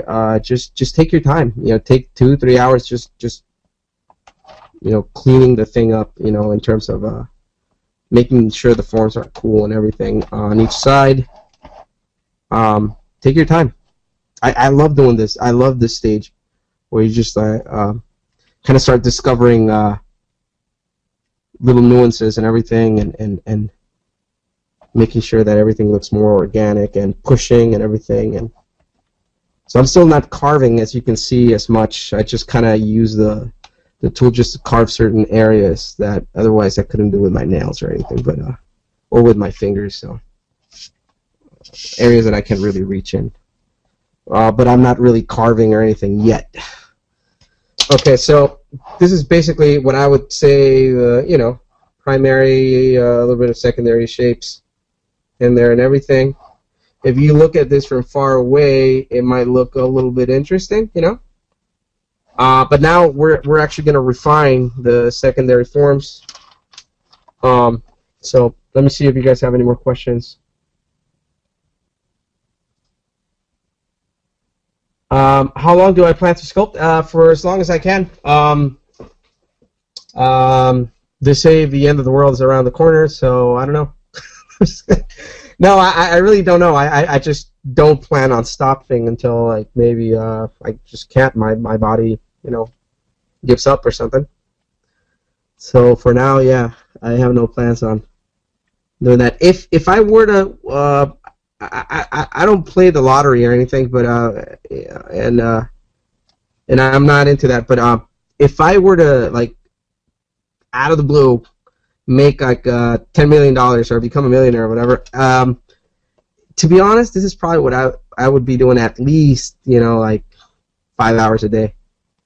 I would just do it anyway. I would probably just, like, teach online for free every day, and while I'm sculpting what I want. That's it. Have a 24/7 camera on me, and maybe doing a reality show. No, no, but that's what I would do. I would just sculpt. That's what I would do. Design and probably just create my own label, stuff like that. Hire people, help people out that have that show promise. That's what I would do. But yeah, I would never quit doing this. It's I don't know. It's just a part of me. It's really cool. I couldn't really give it up.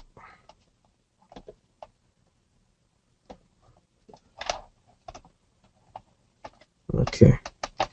So this feels like I need to push this in a little bit more.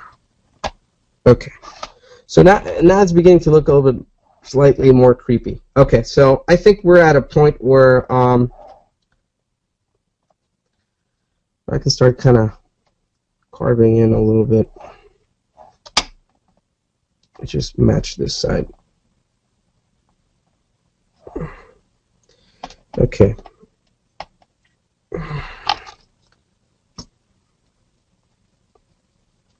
Blending in, fingers. Try to match each side. Symmetry. Okay, that looks pretty decent. Okay. Yeah, this is just a little bit too. The indentation is just a little bit too much.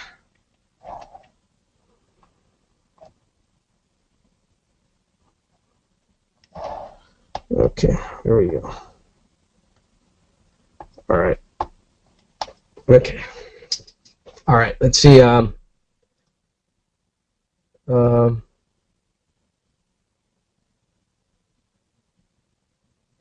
I actually did make a wire skeleton, but a really simple one.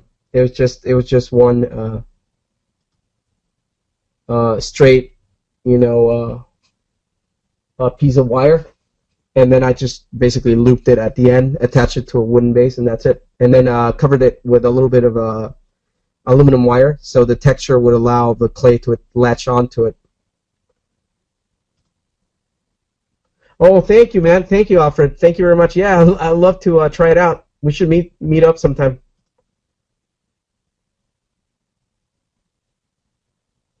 No, I usually just work with, maybe if I'm sculpting a piece, I try to use the same material if possible, but sometimes the body has to be made out of super sculpey, and say the the head has to be made out of wax or per the client's demands. So yeah, sometimes using different materials, it could be you just have to be more careful. But I really wouldn't say that that's an issue or a problem at all. So yeah, I hope that answers that question. Okay, so right now I'm trying to push this in because I kind of like the fatty area that it's creating. Right here, the transition looks really pretty cool. So I don't know if you can see it. If you can see, it's beginning to cast certain shadows that make it slightly interesting from different angles. So that's really cool. And as you can see, it looks kind of smooth, but trust me, that's not smooth. And I'm just trying to make sure that the major areas that could be a problem for me later on are addressed at this point. So, so that's what I'm trying to do, just trying to make sure that things are a little bit more uniform, but not specifically clean or smooth. Okay. what are deadlines like when working for a company? Do they give you days, weeks, months? It all depends. I know companies like Sideshow Collectibles. The level of quality that companies like Sideshow requires. It's like special effects quality. So sometimes, and I know this for a fact, not just from my own experience, but from other people that I've talked to that do stuff for a similar product, it can take months. Sometimes do stuff 3, 4, 5 months, 8 months. I know that Troy McDevitt, he worked on this Conan, and I think it took him like, I could be wrong, but something like around like 8 months or something like that. Then again, that piece was huge. It's this Conan against this ape. It's one of the best pieces I've ever seen. But yeah, it took him that long. So yeah, that can happen. It can take months sometimes. The stuff that I do, because it's a smaller scale, usually is more of a something that's measured more in terms of deadlines in weeks, or sadly sometimes in days. So sometimes like companies will go, I need this done. I'll hire you, but I need this done within the week. And I'm not lying. You can ask people like Sam Greenwell. He's an awesome sculptor, and he's one of the fastest ones I know. Traditionally speaking, now he's picked up digital, so he's amazing too at that. But I know Sam was telling me once that sometimes he would have to turn around stuff like in a matter of a couple of days or so. So yeah, that happens sometimes. And that's one of the things that I mean, I've been through that really tough deadlines, but now I think about like the things that I was just doing, I'm still doing some freelance work that I'm still finishing off from this summer, but I'm trying not to take on more work. There's still companies offering me more work, but I just don't want to do it anymore because I just really enjoy doing this. I love the pace that I'm working at now. So yeah. All right, Brian, take it easy. Yeah, it's Angry Flipper. All right, okay, so now I'm going to show you guys really quick. These tools, you can see they have texture. Let me see if you can see it, hopefully. All right. They're basically guitar strings. And these are brass tubes. And all you do is basically just create a little loop with the guitar string, put it in there, and then just grab your pliers.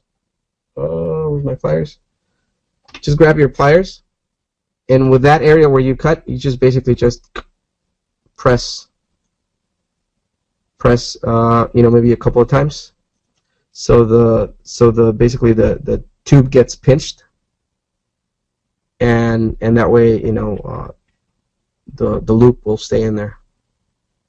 So sometimes you can reinforce it with Magic Sculpt, like I did right there. So anyway, these are rakes, and these can be used like for cleaning up. I wouldn't use this on this because this piece is huge, and this is more for like smaller like parts or whatever, like more like something like this, But then I have others, like there are a little bit the texture on them, like it's a bigger chord or guitar string chord. You can see it, but it's still too small for this, unless I'm going into like certain smaller areas. But for something like that, I use this, which is still small, but it's a little bit wider. It's a rake. It's made out of a jeweler saw, and I did not make this. I actually bought it, and I reinforced it with Magic Sculpt as well. And then it has this other loop end right here. Okay, let's see. Oh man, focus, man. There you go. See how it has like those little teeth? Those are like basically, those act as little fingers. So basically all that stuff that I was doing to blend things in, that's basically what the rakes do, but at a much smaller scale. So there's that. There's bigger rakes that that I use. there's these. These are bigger. This would probably be better for something like this. And then I have other rakes that I've made myself, like this one. It's made out of saw as well. A saw blade. So this one's pretty cool too. So this is what we start doing basically. It's like combing your hair or sweeping. You just have to do it in order. You can't go like here, here, a little bit here, a little bit here, a little bit here. You don't do that. You have to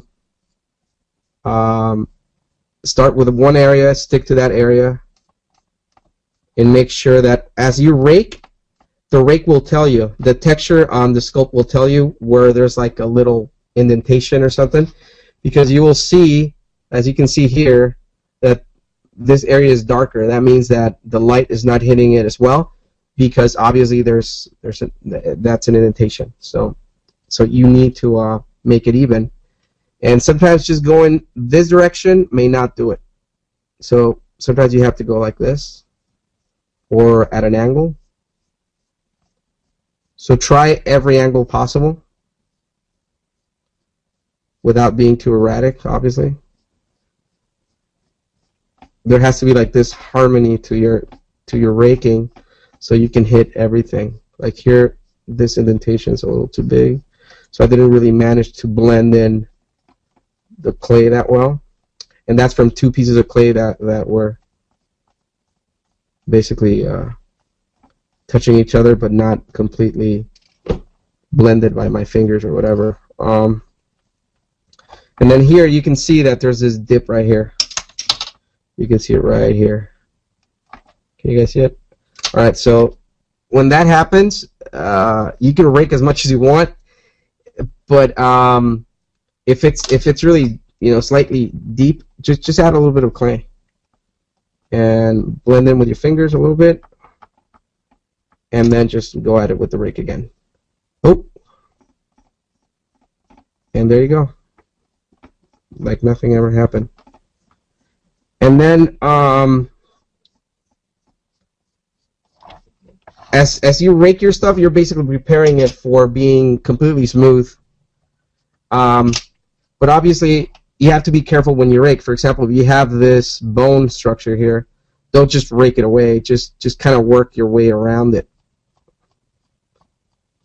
you know, in a natural way where it doesn't really like completely disappear, that shape that you work so hard to create.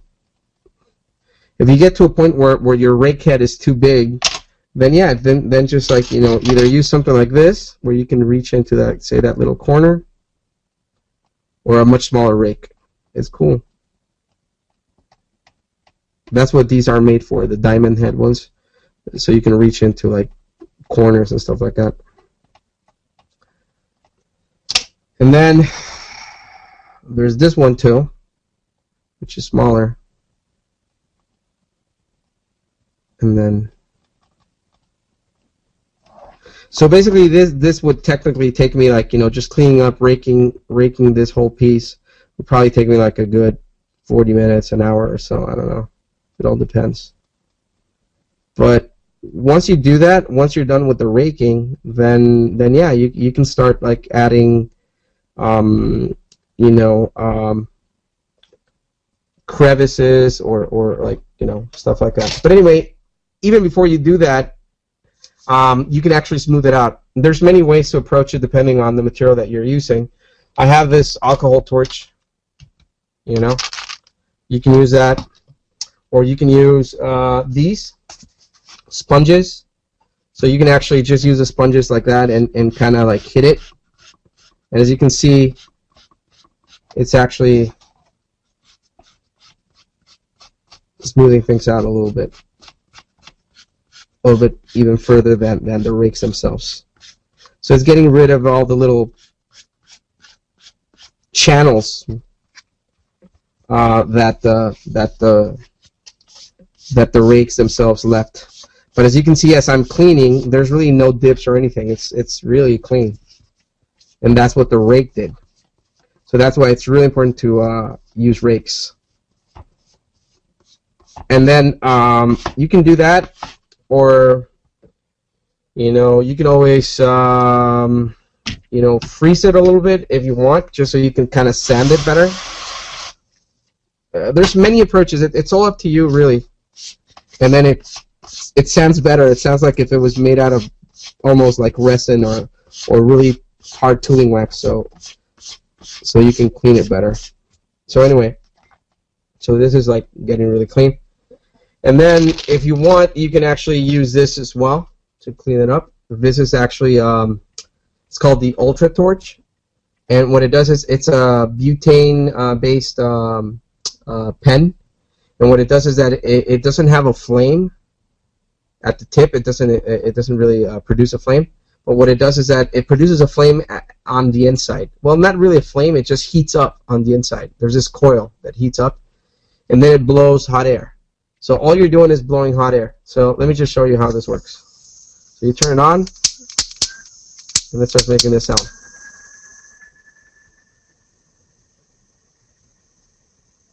Okay, and then you can see that the inside is hot. See? Burning bright. Okay. So now, if you look at this guy, this is kind of like what you do when you use the smooth button on the on 3D software. It makes your life easier. But anyway, that's one approach. As you can see, it's beginning to like at least this area is beginning to get really smooth and clean. You can use a torch as well, butane based as well. Oh man, so that was pretty cool. And you can actually regulate the. Wait. What am I doing wrong? Oh yeah. Sorry, it's kind of late, guys. So okay, so you can actually make the flame smaller, and then just go like this. Again, this is really not the approach I would follow, because I would just clean it up really well first. But because we don't have a lot of time, I'm just showing you, kind of jumping ahead. And that's it. See that?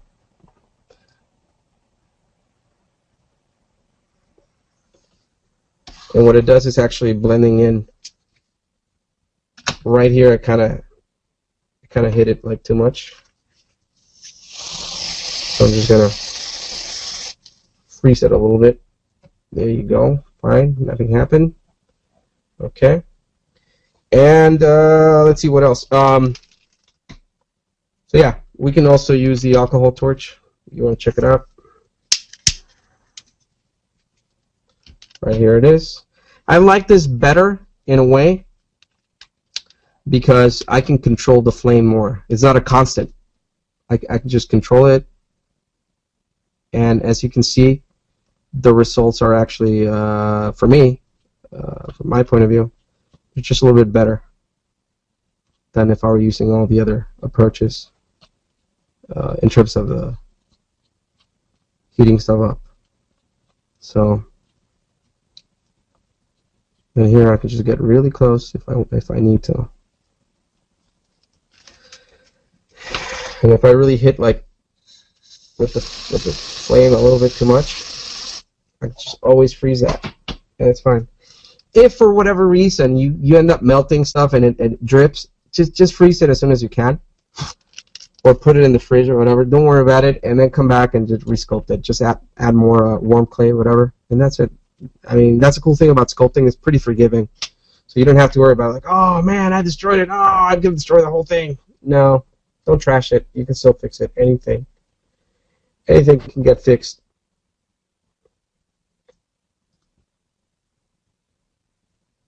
Let's see. Hey Eric, what the white matter adjacent to the head of Wolverine? Oh yeah, you mean this?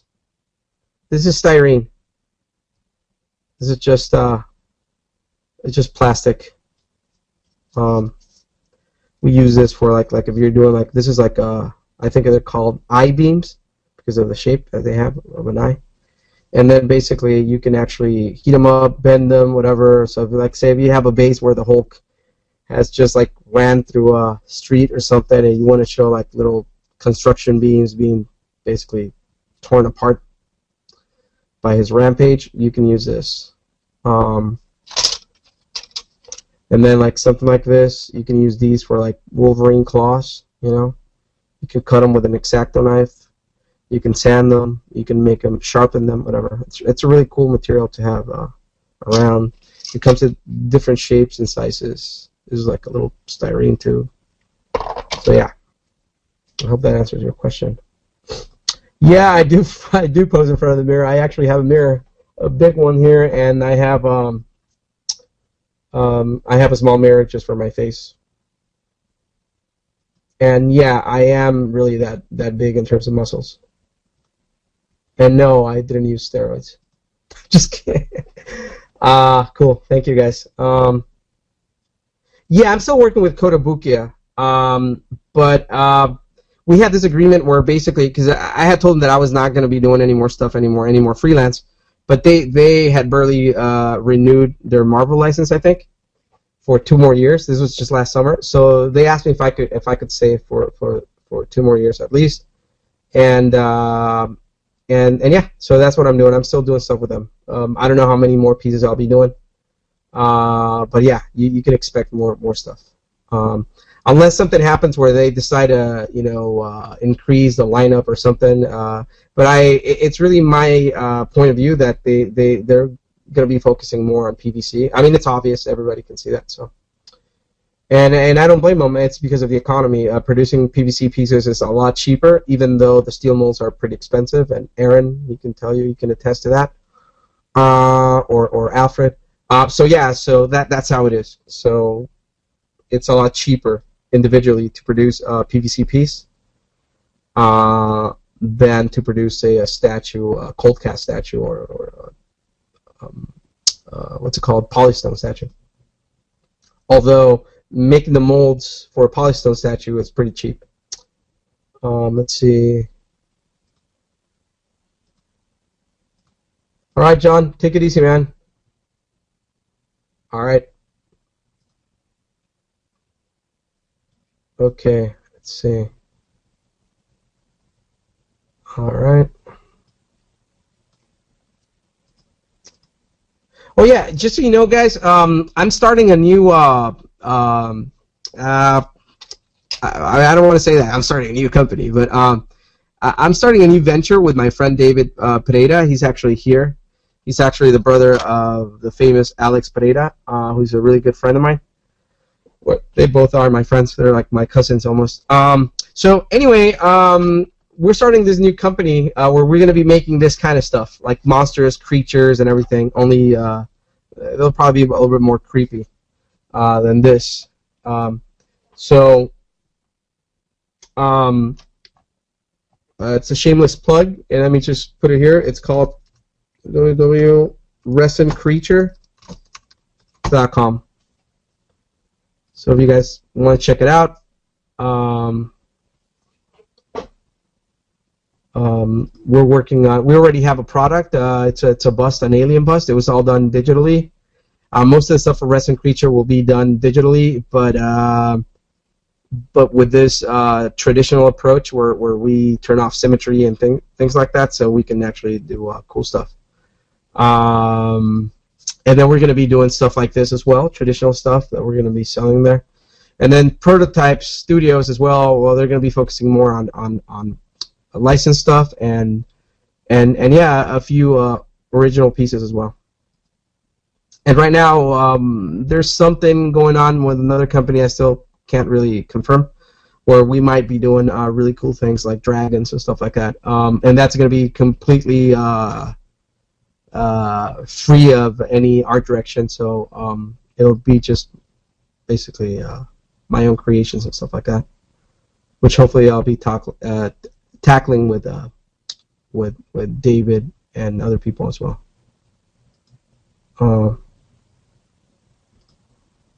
Oh, Alfred. Actually, most of the work that I'm turning down is actually digital. To be honest, I don't know if you noticed this, but a lot of companies are not for some reason they're not doing a lot of digital. Traditional stuff. I mean, I kind of know the reasons, but because it's a lot faster, and we all know that. But for some reason, it's just going that way. I mean, do you see it the same way, or is it just my biased opinion?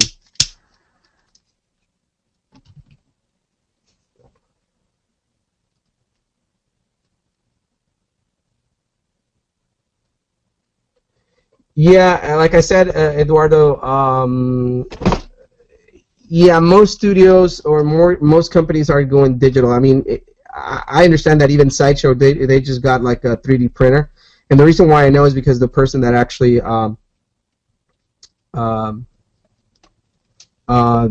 services my printer, he told me that that's what's happening. So yeah, so it's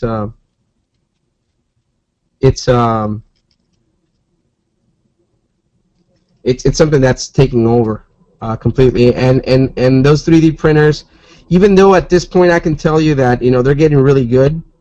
If you go to like ownage.com, they do like amazing like 3D printing, and it's a lot cheaper than if you do it here in the States, to be honest. And then they clean them up for you, which that's something that like for example, I have a 3D printer, but I don't offer 3D printing services. I just use it for my own stuff and some clients, but I really try not to use it for those purposes. But anyway, yeah, that's where it's headed, and eventually 3D printers are going to get so good, and people using the software are going to get so good that I think there's going to be a point where it might be hard to distinguish between something that's traditionally done from something that's done digitally. The main issue right now is that a lot of the people doing digital, they don't really tend to carve in the detail because it looks really cool on screen, and that's something that I would kind of have issue with when I was doing like freelance. A lot of the art directors would go like, no, don't deepen the detail, or don't sharpen the detail so much, or don't make the lines so deep, because we want it to look more natural. Yes, it looks more natural on screen, and maybe the actual physical piece might look like better in person, but you have to understand that this piece is actually going to go through molding and casting, which is the second generation. The first generation is the sculpt itself, and then third generation sometimes, and they make another mold off the casting that you ship to them. So then technically what you get from companies is not like the original. It's not first generation. It's like second, third generation, whatever. So in that sense, I think it is important to dial in the detail, because sadly, as you guys can attest, like sometimes when you look at pictures of product, it looks really cool. The actual prototype, because it's basically a copy of the original. But once you get the piece back from the factory or the actual product, it's lost a lot of detail. And the reason behind that is because the original piece probably did not have enough depth to the detail or textures or whatever, and that's no one's fault. It's just that's the nature of the process. But I believe that if you were to add more detail to the original piece, then your actual piece will come back at the level that was intended by the sculptor in terms of the detail. So, but when you're doing that for companies, sometimes they don't let you do that, and you have to conform to what they ask. So when you see the product, you go, oh man, the face is gone. That's happened to me when I was doing action figures and stuff, and I'm like, what happened to the face? Where's all the detail that I added? But the detail was not as deep. So once you cast in PVC or plastic or whatever, it loses detail. So that's why I believe that a lot of the 3D prints don't look as detailed as they could. But then it also has a lot to do with the fact that you have to decimate the model, so that you lose a little bit of detail with that. Then you have to print the model, and when you print, the machine sometimes leave a little bit of build lines, so you have to sand that off.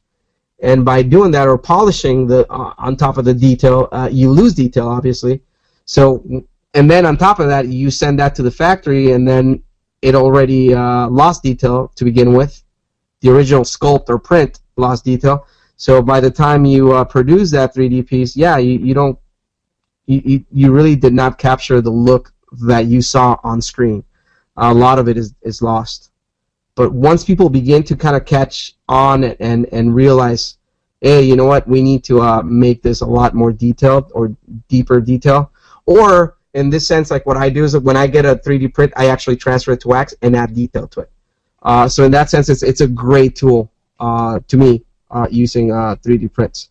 It just makes things a lot faster because digital is a lot faster. But the detail, I'm not really happy with what you can achieve yet in terms of the 3D prints. So even though I've seen some prints just as of late that actually kind of made me think, okay, we can produce product that'll look good if we just carve the detail deep enough on the 3D model. Yeah, so. You can buy the rakes, Adam, or you can make them yourself.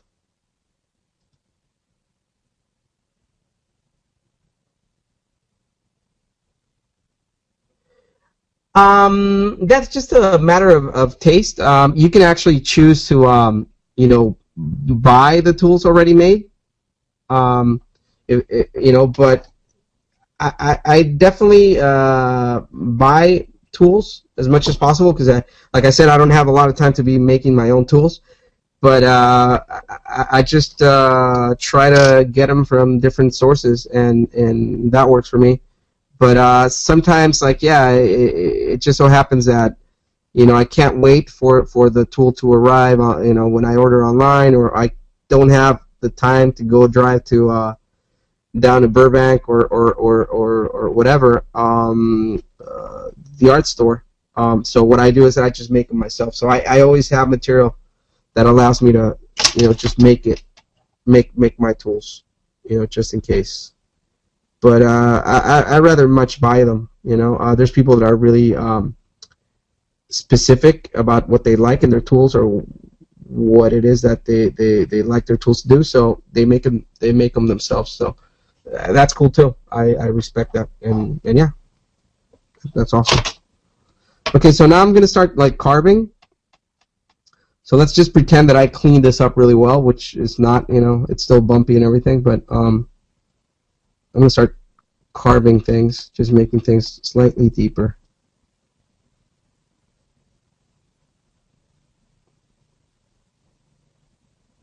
Just because you raked your whole piece and everything doesn't mean that you can't go back and revisit parts and add a little bit of depth here and there, or a little bit more mass, or it's your piece. You're free to revisit it or tweak areas or change the whole concept if you want. Doesn't matter.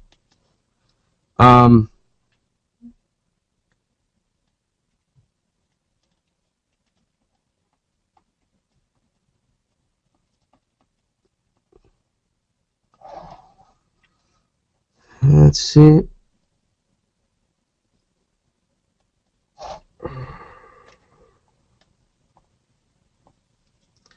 Okay.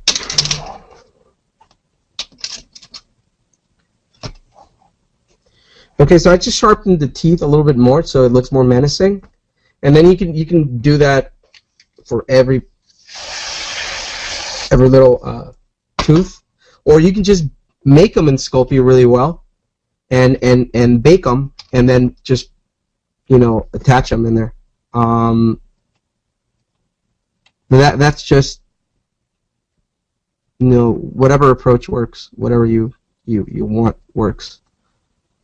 Or I know people that they would probably just sculpt like maybe 4 different types of teeth and just mold them and then cast a bunch of them in resin and then just attach them to the piece. So the approaches are limitless. You can just go about doing whatever you want, whatever works to make it look cool or work faster, whatever.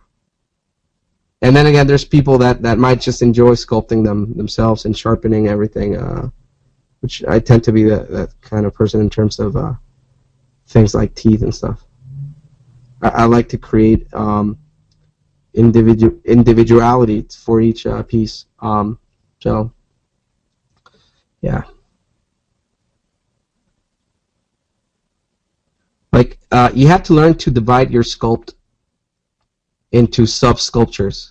So, like, if you're sculpting this one tooth right here, this one, just make it a really cool sculpt by itself. All in itself. It should be a cool sculpt. Really cool sculpt. If you're sculpting this little, what's it called? Nostril. Just make it a really cool nostril. Like, look into, really learn how the shark nostrils look, and maybe like tweak it a little bit just for the purpose of design, just to make it, cool. And make it by itself. If people were to just like say find this tooth right here or the denture itself is amazing. It's a piece of art in itself. So that's how you need to approach it. If you really want to make it in this industry, you have to make everything look cool, not just the overall shape of it or whatever. I mean, you have to learn to approach it in a way that just makes people go like, wow, look at that detail behind the eye right there. Wow, this guy thought of everything. And not so much because you want people to say that, just because it's a lot of fun to do that. Just to have people look at your work and see that it's fun for them.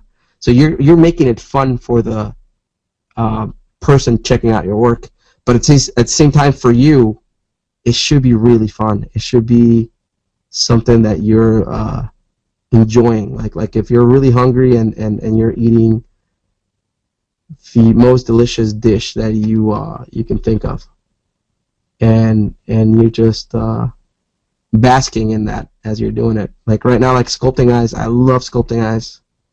It's just, I mean, I love sculpting anything, but it's sculpting eyes or sculpting faces or sculpting hands. That stuff is just awesome. But yeah. See that? And then like you can hit it with a little bit of heat from your torch, and it makes it more organic. It makes it really cool. And then you can freeze it so you can go at it and carbon with this tool. I don't know if you can see it. Let me show you. See that? This is one of my favorite tools. And then you can just go in there. Show you. Get closer. Just go in there and do this. Don't be afraid of cutting into the sculpt. This is creating depth. When you're done cleaning this, it's going to look like there's a real eyeball in there that's being covered by this fold of skin all around it. And then even the fold itself, you can actually deepen the crease. Alright? And then if you hit it with a little bit of a light, you can hit it with lighter fluid as well, or not lighter fluid, but you can use Goo Gone, citrus based, to clean it up. You know, you can just grab a brush. Let me just show you really quick. And then you can just go like that. And all the little debris in there, you can just take it out. See that?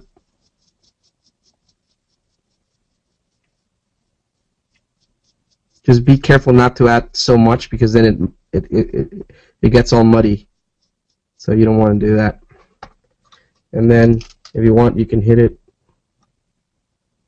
just to make things more round and organic. And there you go. See, that eye's looking kind of cool. You can still make it better. I mean, I'm not saying that I'm done by any means, but yeah. And then when you do like creases and stuff like that, I know I was talking about like making things deeper and everything. That doesn't mean that every single wrinkle has to be super deep. You know, you need to learn to create a rhythm to your forms and your detail. Not everything has to be like this. Not everything has to be like deep shapes. Don't do that. Learn to. It's like how can I say? It's like a melody. It has different tones. You know, so there are certain areas where things are more subtle, and they will benefit from being more subtle. And there's areas where you can benefit from making things a little bit deeper, you know, a little bit more obvious. But learn to restrain yourself. Learn to you know, read those little features in people. Learn to observe people when they're talking. You know. I was telling guys last night that because I didn't have, I decided not to go to college and everything. It was just too expensive, and I had to. My dad had recently passed away, so I had to take care of my family, my little brothers and my mom. And my mom was really ill, so so I just decided that I couldn't really do both. And my boss told me, like, you either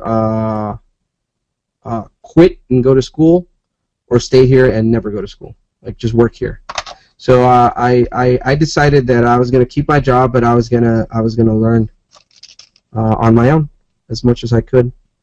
And like I said, back then there was not a lot of info in terms of doing this. My best approach was actually Amazing Figure Modeler and Kid Builders magazine, and there was this guy Ben Platt that had actually started Sideshow Collectibles, and that guy to this day he's awesome. He gives me a lot of feedback and everything. He's just an amazing sculptor, and he became a digital sculptor. So I enjoyed reading the articles in terms of sculpting and painting that magazines like Amazing Figure Modeler, which is still out, you can still get it, they would put out all that stuff, all that info, and it just helped a lot. So yeah, let's see. Right here, I'm just going to blend this in a little bit more. It's not really blended in.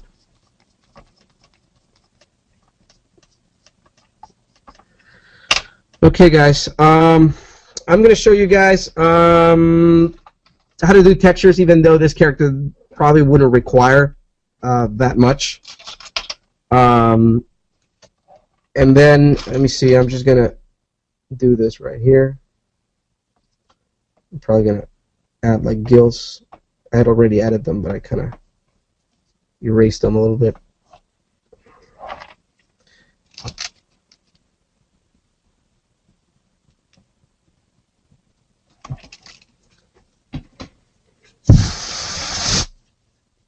Okay. Let's see.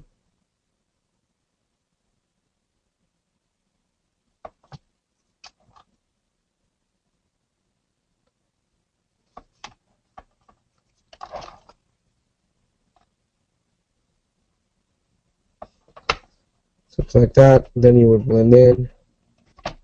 Make sure that everything fits nicely. Now I'll just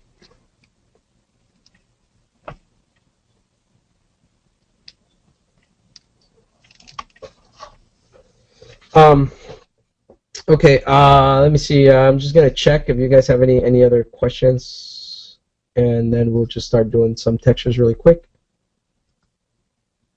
What kind of alcohol? For these, I use denatured alcohol, which you can buy at Home Depot or any hardware store.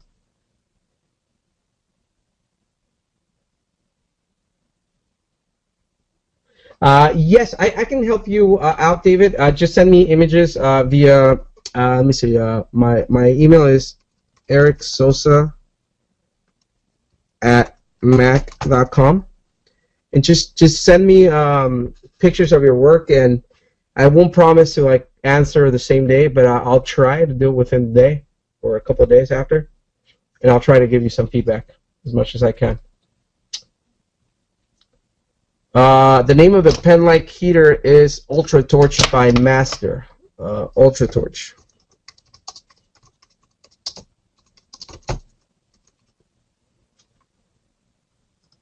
Okay. What I use, Charlie, for freezing is it's actually a canned air. What you use for cleaning up, you know, what's it called, keyboards. See, that's dirty. All right, and what you do is you just like basically turn it upside down, and then you just, you know, it becomes this freezing gun. It's awesome, and once you freeze your clay, you can add a lot more details. I mean, really sharp details. I mean, trust me. What I'm showing you here, this is just like nothing. We could turn this into actually, you know what? It looks like a street shark. Actually, I worked on those when I was at Mattel. Like I said, you can actually start like detailing. You know, this is like really soft right here, you know, and that's all cool and everything. But if you freeze the area, it allows you for more control. And then you can do like little spidery textures and things like that, or graph something like this. And then everything is done in terms of like texture, like elephant like texture is done like with Y's, like a Y that's actually on the ground. Imagine like something that's vertical Y, like that. Not a vertical Y, a horizontal Y. All right, and that's it. Y here, Y over here, Y over here. So you're making a bunch of Y's. And then, and there's different other textures that you can use. It doesn't have to be the Y. You could just do like cross hatching. You can do that. You can do that. And then usually these wrinkles follow the perimeter of, like, say, bony protrusion, or like the brow, you know, like here. They kind of go along the rhythm of that, because basically that's how the skin conforms to those bony areas. So, and then you can actually make it deeper if you need to. You can make certain things just slightly deeper to break the pattern. So, okay, so we have that, and then let's say I'll hit it with solvent, you know, and then you can see there's a lot of debris in there. See? I'm getting rid of it, but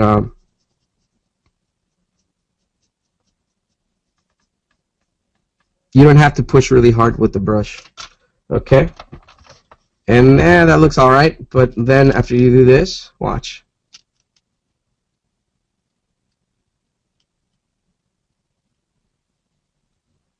It's kind of harder to achieve with monster clay, but well, not harder. It's just a different approach. But you can see how it's beginning to look kind of like organic, and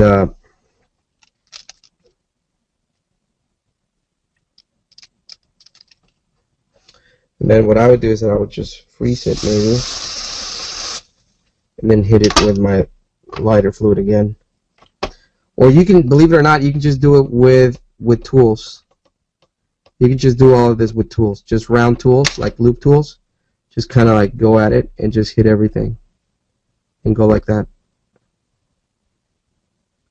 And make everything more round and organic like this. It's a really cool thing too. So you're trying to eliminate any evidence that this was done with tools. All right, see that? And see how like I'm following this round pattern as I'm doing it. See? And that already is becoming kind of cool.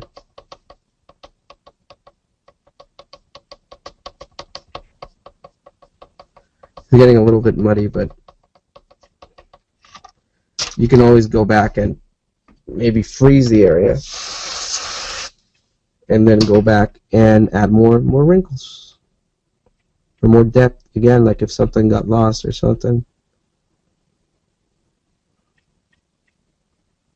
There's really no. And then when I do my wrinkles, please notice that I'm not making them straight like this. Because if you make them straight like that, they just don't look organic. You need to kind of make like little waves in your semi-curves. They're not straight lines, they're just semi-curves. You know?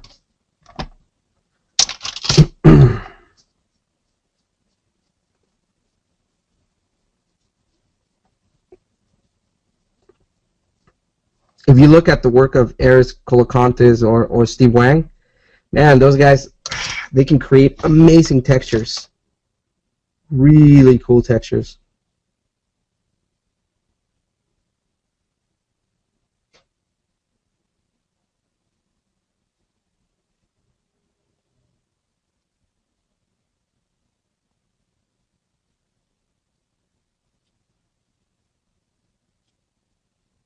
Break the pattern, don't make them all the same.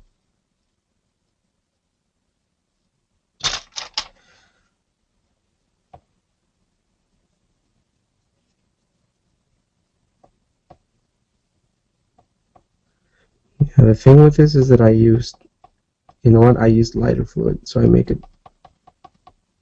Okay, let's see.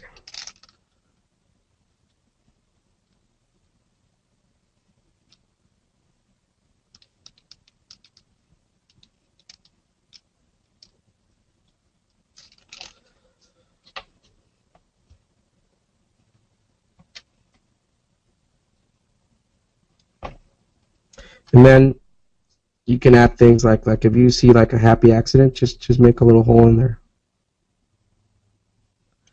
Like zombie skin or something, I don't know.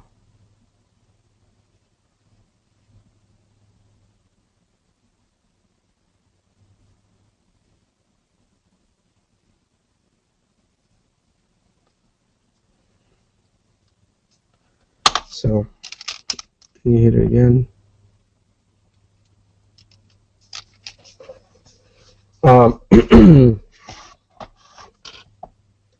And then, you know, let's see.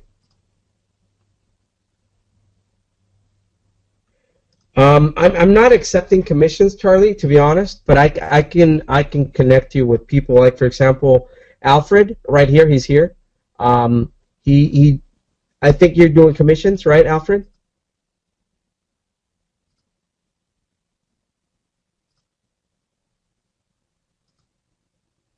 Yeah, even miniature companies are going digital. Yes, that's true. And yes, Charlie, yeah, you can actually contact Alfred here, or you know, is it cool if I place your email address here, Alfred?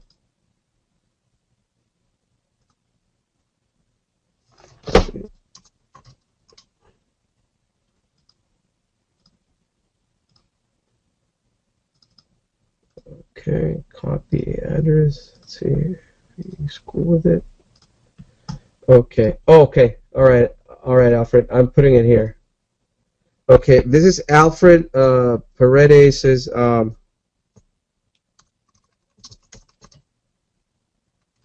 but it is. This is his email. He's a professional sculptor, and he is amazing. Alfred can actually sculpt life-size stuff, and he can sculpt like small stuff as well. He can do anything. And he got really good at sculpting or carving pumpkins as well. So he knows how to use any material that the job might require. So here's his info, and please feel free to contact him as well. Oh, thank you, Gonzalo. Yeah, it's a lot of work doing this, and I thank you for appreciating it. And like I said, this was like actually to me this is like something really rushed, really done like that. But it takes a lot more patience. Like, you know, for example, I'm going to show you guys something with the waxer. So I'm going to use my waxer. This is my tip. You can be sure that it's seen better days. And basically, this thing allows me to, this material, this monster clay, kind of behaves like wax. So it is wax based. So that's my understanding. So you can see it starts melting, and then like if I wanted to add like something like here, like a little crease, see that? Or if I wanted to fix the nostril here and give it more of a little loop around it and make it more organic looking, I can do that. See that? It's a little subtle little detail, but it just makes it pop once people see it. People really appreciate that, I think. And for you, the sculptor, it's just fun. That just equals a lot of fun. So if I wanted to add like a scar, let's say this guy has a scar because he's been battling tiger sharks. Yeah, we can do that. We can add a scar.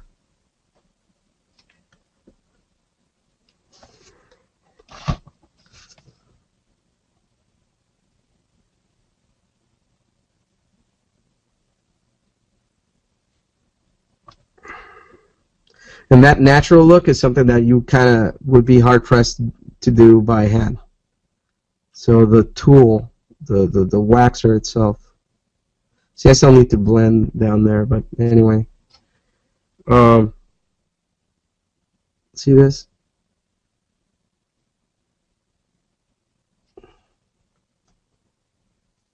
And let's say this actually goes all the way down here. Let's build it up a little bit more. Goes all the way up there. You see that? It's subtle, but once you see it in person, it's pretty cool.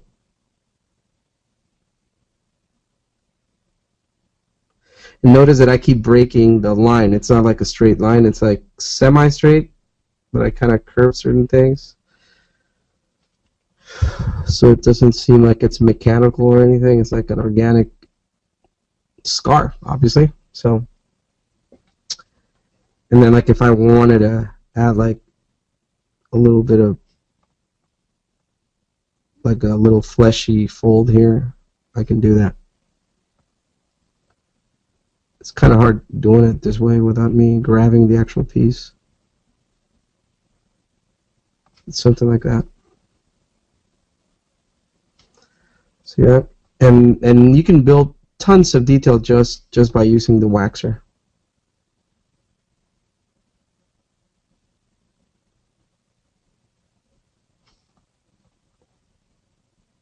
And then you can go at it with your tool and make that stuff a little bit protrude, that detail protrude slightly more so it's more noticeable. Even blend it in slightly. Maybe add a couple of things here.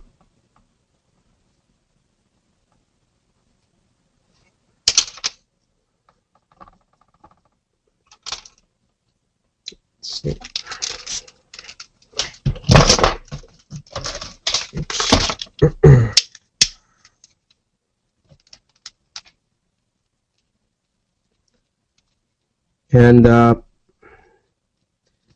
And like I said, this webinar was free. If you guys wanted to donate, it's cool. It basically just covers the cost of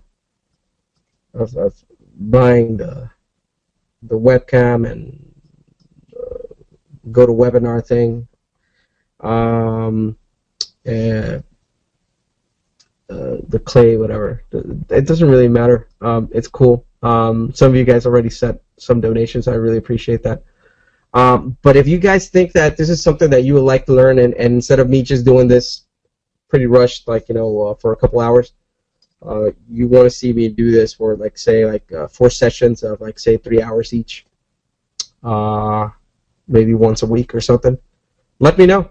Just leave me some feedback on Facebook, and I will consider doing that, because it will be pretty cool. The approach would be different, where basically I would say something like, okay, the class is going to be about, say, sculpting werewolf, for example. Or this class is going to be, another course could be how to do hair, how to sculpt hair. And that in itself would take a while, because we can have different approaches for that. Or how to sculpt dynamic anatomy, or how to sculpt dynamic poses. That, just the dynamic posting, it would be really cool to explore, say, at least 2-3 different samples of how to do stuff that can look really cool. How to pose your characters in a way that'll really engage the audience. Be it something more stoic, like a superhero pose, an action pose, more of a creepy looking pose. You know, just all these things that you can do with joints and things that can basically you know, create this body language through the way you pose your sculpts. So so we could do stuff like that, you know. So just let me know. If you wish to send a donation, which is cool, you don't have to. It's not a requirement. It's fine. But here's the. Let me see. You can send it here. Okay.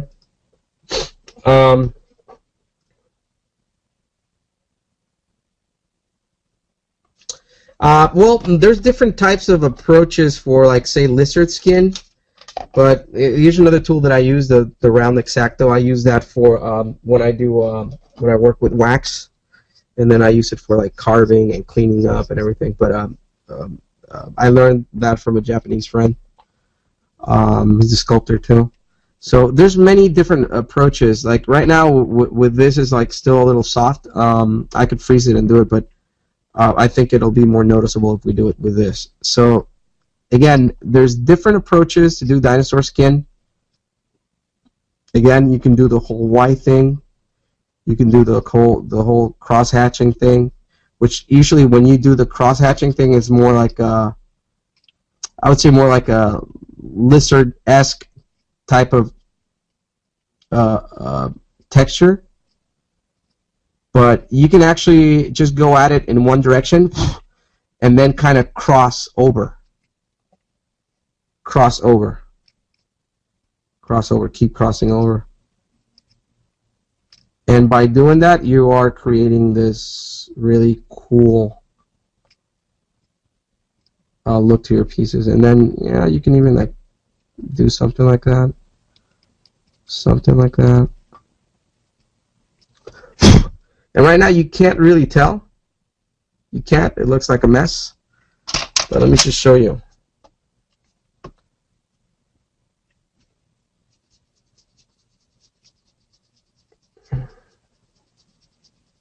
That's what I like about tooling wax. It doesn't really get soft with the solvent. But see how I'm beginning to round off the edges that the tool left? So if you were to look at this with a microscope or really close, you would see that those valleys, when the tool is ran over the surface like this, it leaves two edges on one side, on the other. Your job is to actually get rid of those edges. All you want is the little channel in the middle. You don't care for this or this. You want to get rid of this and this. And when you do that, that's when you create something really cool, really organic. And let me just show you right here before your eyes. It's a really simple thing.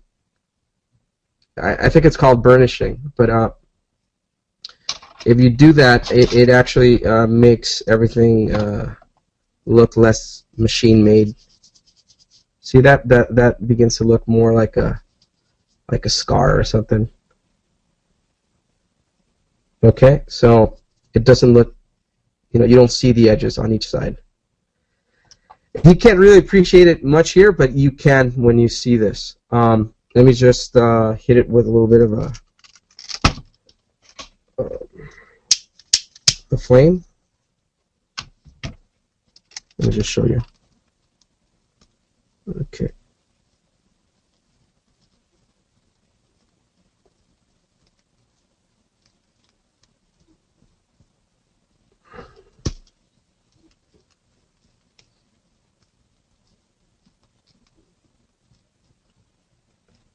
You see that?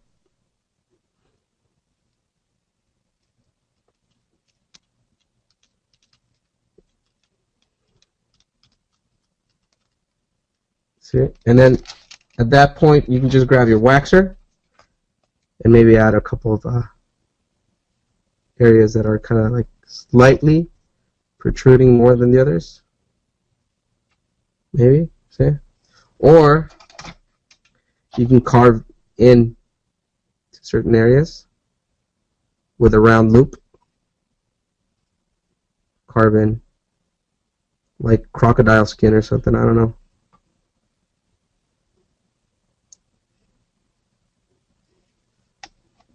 And then you can just hit it up.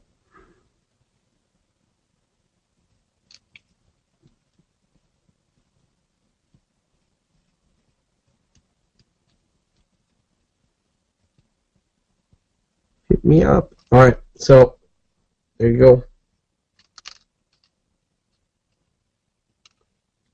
So after you heat everything slightly, you can see that it starts acquiring this organic look. But there's many different approaches. For example, if you want to do textures, you can just grab your sponge and just run it over. You can see here in the back. Run it over the flame like that, and then you can do this.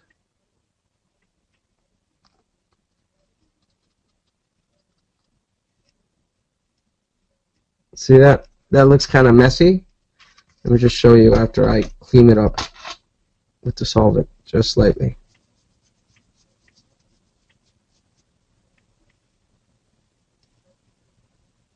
Can't really tell because of the light, but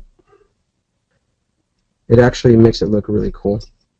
So, and then the more you heat it up, the different approaches you can get. The different textures you can achieve. I'm sorry, I'm falling asleep here. See that? Like little veins and stuff like that?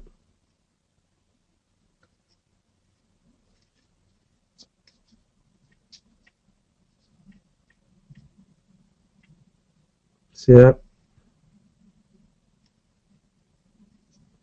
Or you can just like do a little bit like skin pores.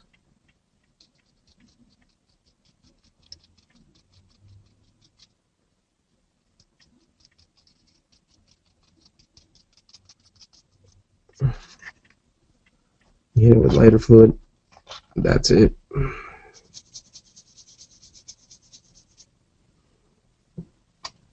See? And there's really nothing to it. It's just knowing what each material can do, and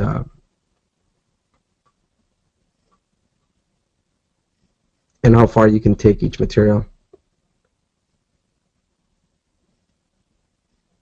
I'm going to show you how it's really cool, like old wrinkly skin.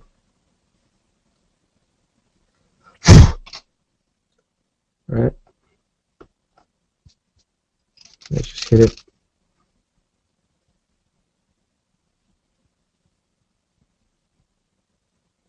See that?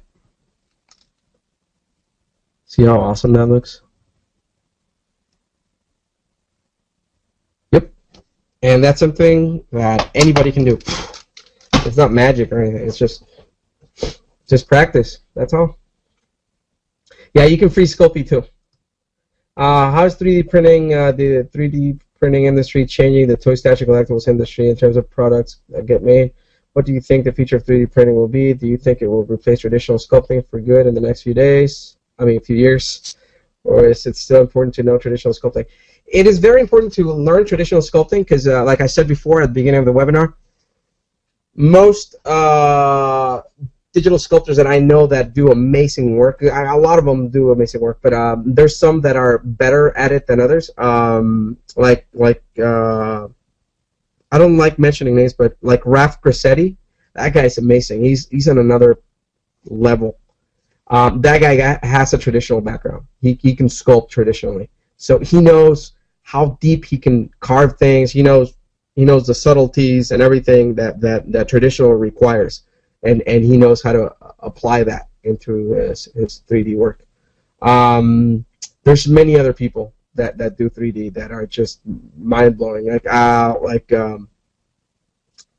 know Andy Berholtz.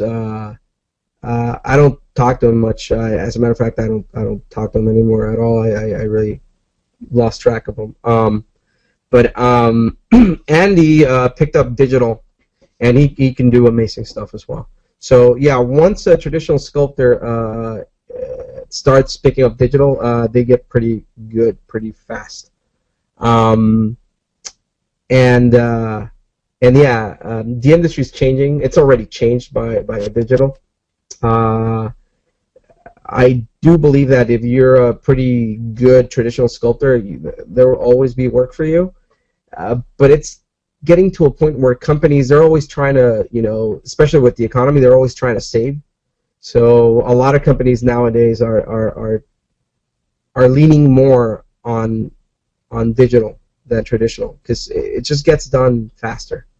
And like I said, if you have an in-house guy that's an amazing wax sculptor, and you have like this guy who's an amazing digital sculptor, he can create something, a really cool sculpt, make it as cool as possible in 3D. You can print it out in-house, mold it, cast it in wax, and then have your in-house sculptor just tighten it up and make it really amazing. Then why in half the time? Because then your traditional guy is just cleaning them up, kind of like what General Giant does. Those guys over there, that's what they do, a lot of cleanup of the actual 3D scans and prints. So yeah, so the sculptors over there, they don't sculpt as much. I mean, from what I remember when I was at that place, yes, there's sculpting involved, but not as much, not from scratch. And I'm pretty sure now that was like 10 years ago when I was working at that company. But now I'm pretty sure like it's the amount of work, traditional work that the guys do or the sculptors do over there. It's much less involved than before. So yeah.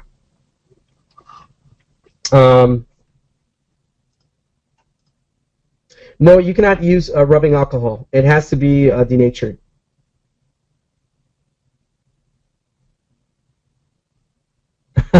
Thanks, Michael. What's on the brush? It's lighter fluid, or this, or mineral spirits, or whatever. It doesn't matter. Lighter fluid, I use it for wax, for tooling wax. But yeah, it's not something that it's kind of toxic. But then again, everything's toxic nowadays. Thank you, Michael, for your contribution. I just saw it right now. Yeah, you can use a ribbon loop instead, Aaron. It doesn't matter. It's all up to you. Yeah, and I was melting. Pouring small little portions of drops of melted clay or wax to create that effect. Take care. I hope that helped, Alex. And thanks, Alfred, for being here, and everybody, David.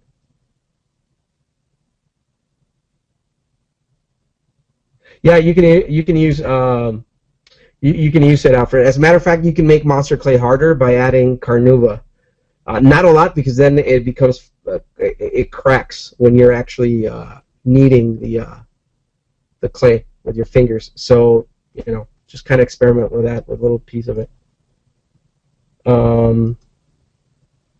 Every week, yeah, that'd be cool, Chris. To be honest, I would love to do this like every week. I would love it. I mean, I could keep going. The only thing is, most of the time I'm doing stuff that's how I earn a living. And especially now that I'm not really relying on freelance checks, I have to create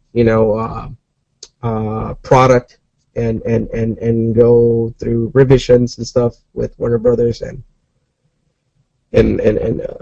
Capcom and all that stuff. So yeah, as much as I would like to, I couldn't do it like all the time, but I could do it more on a regular basis, where like maybe once a week. Yeah, I can do that. I mean, basically, I could do it every month, once a week, 4 times a month.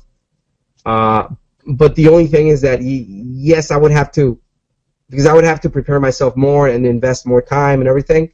I would have to charge. I was thinking, I don't know what you guys think about this, but I was talking to the Spanish class, and I asked them if they were cool with. I understand how much people charge in terms of doing these demos and everything, and I've taken those classes as well. But this is my personal opinion. Again, I'm good friends with Ryan Kingsline and a lot of other people that do this. My personal opinion is that I would like to make this more affordable and approachable to people and artists, especially now with the economy and everything. I understand that not everybody can dish out $500 or $700 or whatever it is that these classes can cost. But I really don't know that there's a lot of people doing these webinars for traditional stuff. And I do see how the benefit of learning traditional, because that can make you a better 3D sculptor. So I don't think that's going to go away anytime soon, and as a matter of fact, it's going to become a great tool in the future, I think. But I was thinking maybe like charging like $25 per class per person. So let's say if you take the whole course, the whole course. Sorry, I'm falling asleep. The whole course, that's actually 4 sessions, meaning 12 hours. I was thinking like, I think $25 for 3 hours. I think it's fair. So basically, the whole course would actually run you $100 maybe. I don't know. I kind of believe that it's better when you're creating a product to charge less, and maybe you make a little bit more money in volume. So if I have like say 20 people at $100, that's awesome. I'd rather do that than to say, oh, I'm Erick Sosa, I'll charge you $500 per person, and then I'm only going to get 2 people. And even if I got 20 or 100, I don't care. I really just want to make it more affordable to people. To me, this is fun, and it kind of almost feels bad. I kind of feel like I'm stealing if I'm charging people. But the reality is, and my wife actually made me realize this. She's probably not going to like it that I'm saying this, but she said, this is what you're doing now. You're not relying on companies and everything. So if you're going to be spending like more time, not just the 3 hours that you're going to be teaching each session, but you're going to have to prepare and look for reference and get materials and buy this and everything, it kind of adds up. So personally, I believe $25 per session is fair. I don't know if you guys think I'm insane, but just let me know. All right. Bye, David. Take care.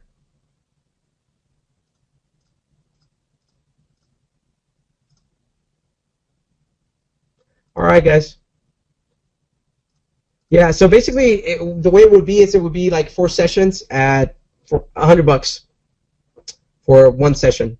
Where basically on that month we will cover, I don't know, sculpting hands, different ways, different. Believe me, just sculpting hands, sculpting fists. There's many ways to make them more interesting, and that in itself, just I probably wouldn't teach a class just on sculpting hands, but it would probably be like expressions and things like that. And then we could do another class where we cover, I don't know, like I said, dynamic posing or poses, anatomy, portrait sculpting. I don't know. We could do a few of them. And maybe, I was thinking maybe if I can find a way to create the videos, maybe we can, after we teach a class, maybe, I don't know, maybe make the videos available for a very small amount. I don't know, $10 or so. I don't know, just something that benefits more people, but at the same time, it kind of enables me to pay someone that's going to be editing and everything. But anyway, guys, I know it's getting late. Again, I hope you guys liked the class. I hope I was able to answer some questions, and I know this thing looks like crap, but if you give me a couple of days, I can make it look cool. All right. All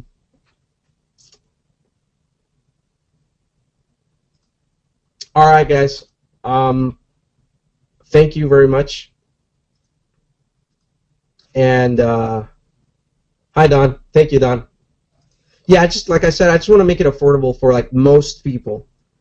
And I really think that if you're going to learn something and pay a certain amount, it has to be worth it for people, But at the same time, you don't want to make it overwhelming where it's 8 hours straight or something like that. It's crazy for everybody. So.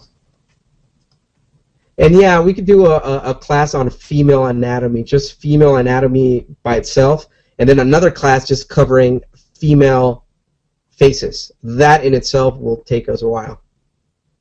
Trust me. It's one of the hardest things to sculpt is like female bodies and female faces or babies. All right, guys, take it easy. And so, was anybody able to record this by any chance? If you were, just let me know. All right. All right. I'll try not to melt it, Jay. Thank you, Johnny. Thanks, man. Gracias. Yeah, I think we can do that, Chris. Just email me. That's the best way. Do not send me messages through Facebook, because sometimes my computer's always on, so it seems like I'm always on Facebook, but I'm not. It's on my phone, it's on my iPad, and whatever. So I'm not always checking that. So just email me, and that's the best way to reach me.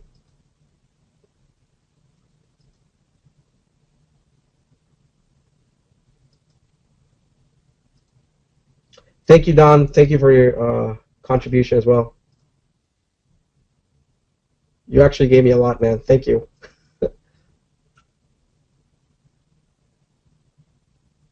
Sure, Gregory. Thank you very much, man. Thank you for being here. I'm honored, to be honest.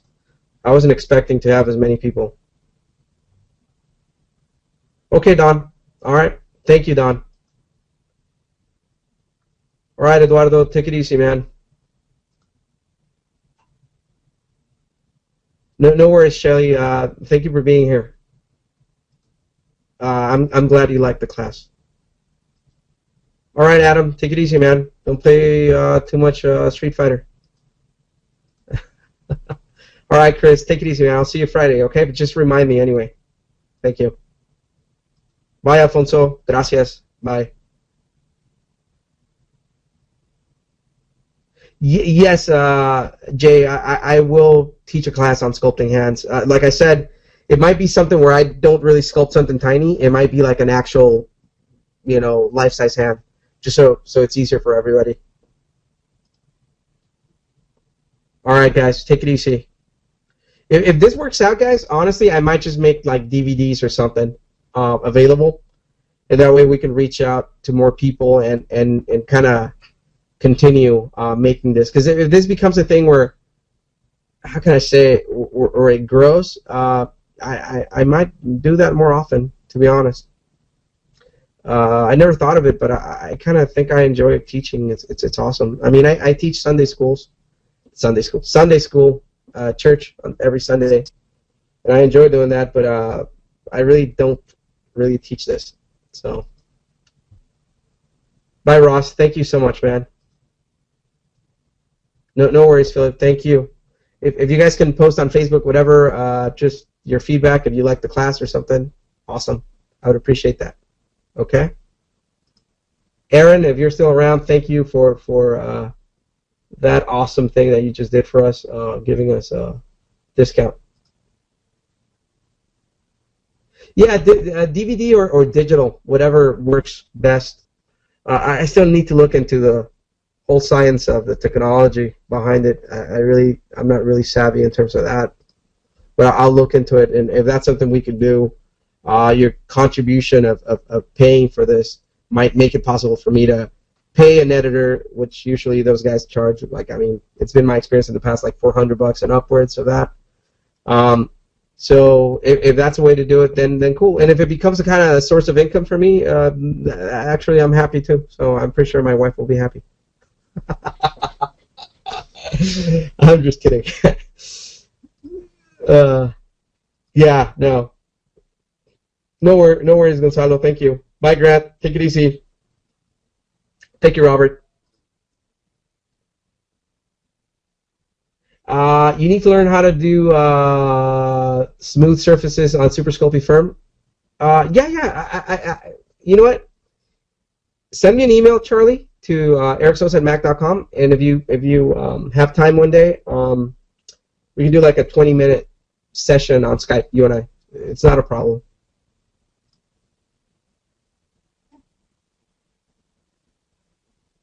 Oh, okay, Aaron. I'm actually. Do you think there's a way, or you know what? I can probably create a little banner and announce it. Is that cool? Are you okay with that? I'll add your URL and let people know that they can get materials cheaper with you with a discount, which is awesome. Thank you, Charlie, for being here. Thank you. Oh, okay, Aaron. Thank you, man. And you're still coming over to Cali, right? In a couple of weeks or so. Okay, Jay. Send me some pictures, and like I said, email me, and I'll get back to you as soon as possible. Good night, Gonzalo. Good night, man. Thank you.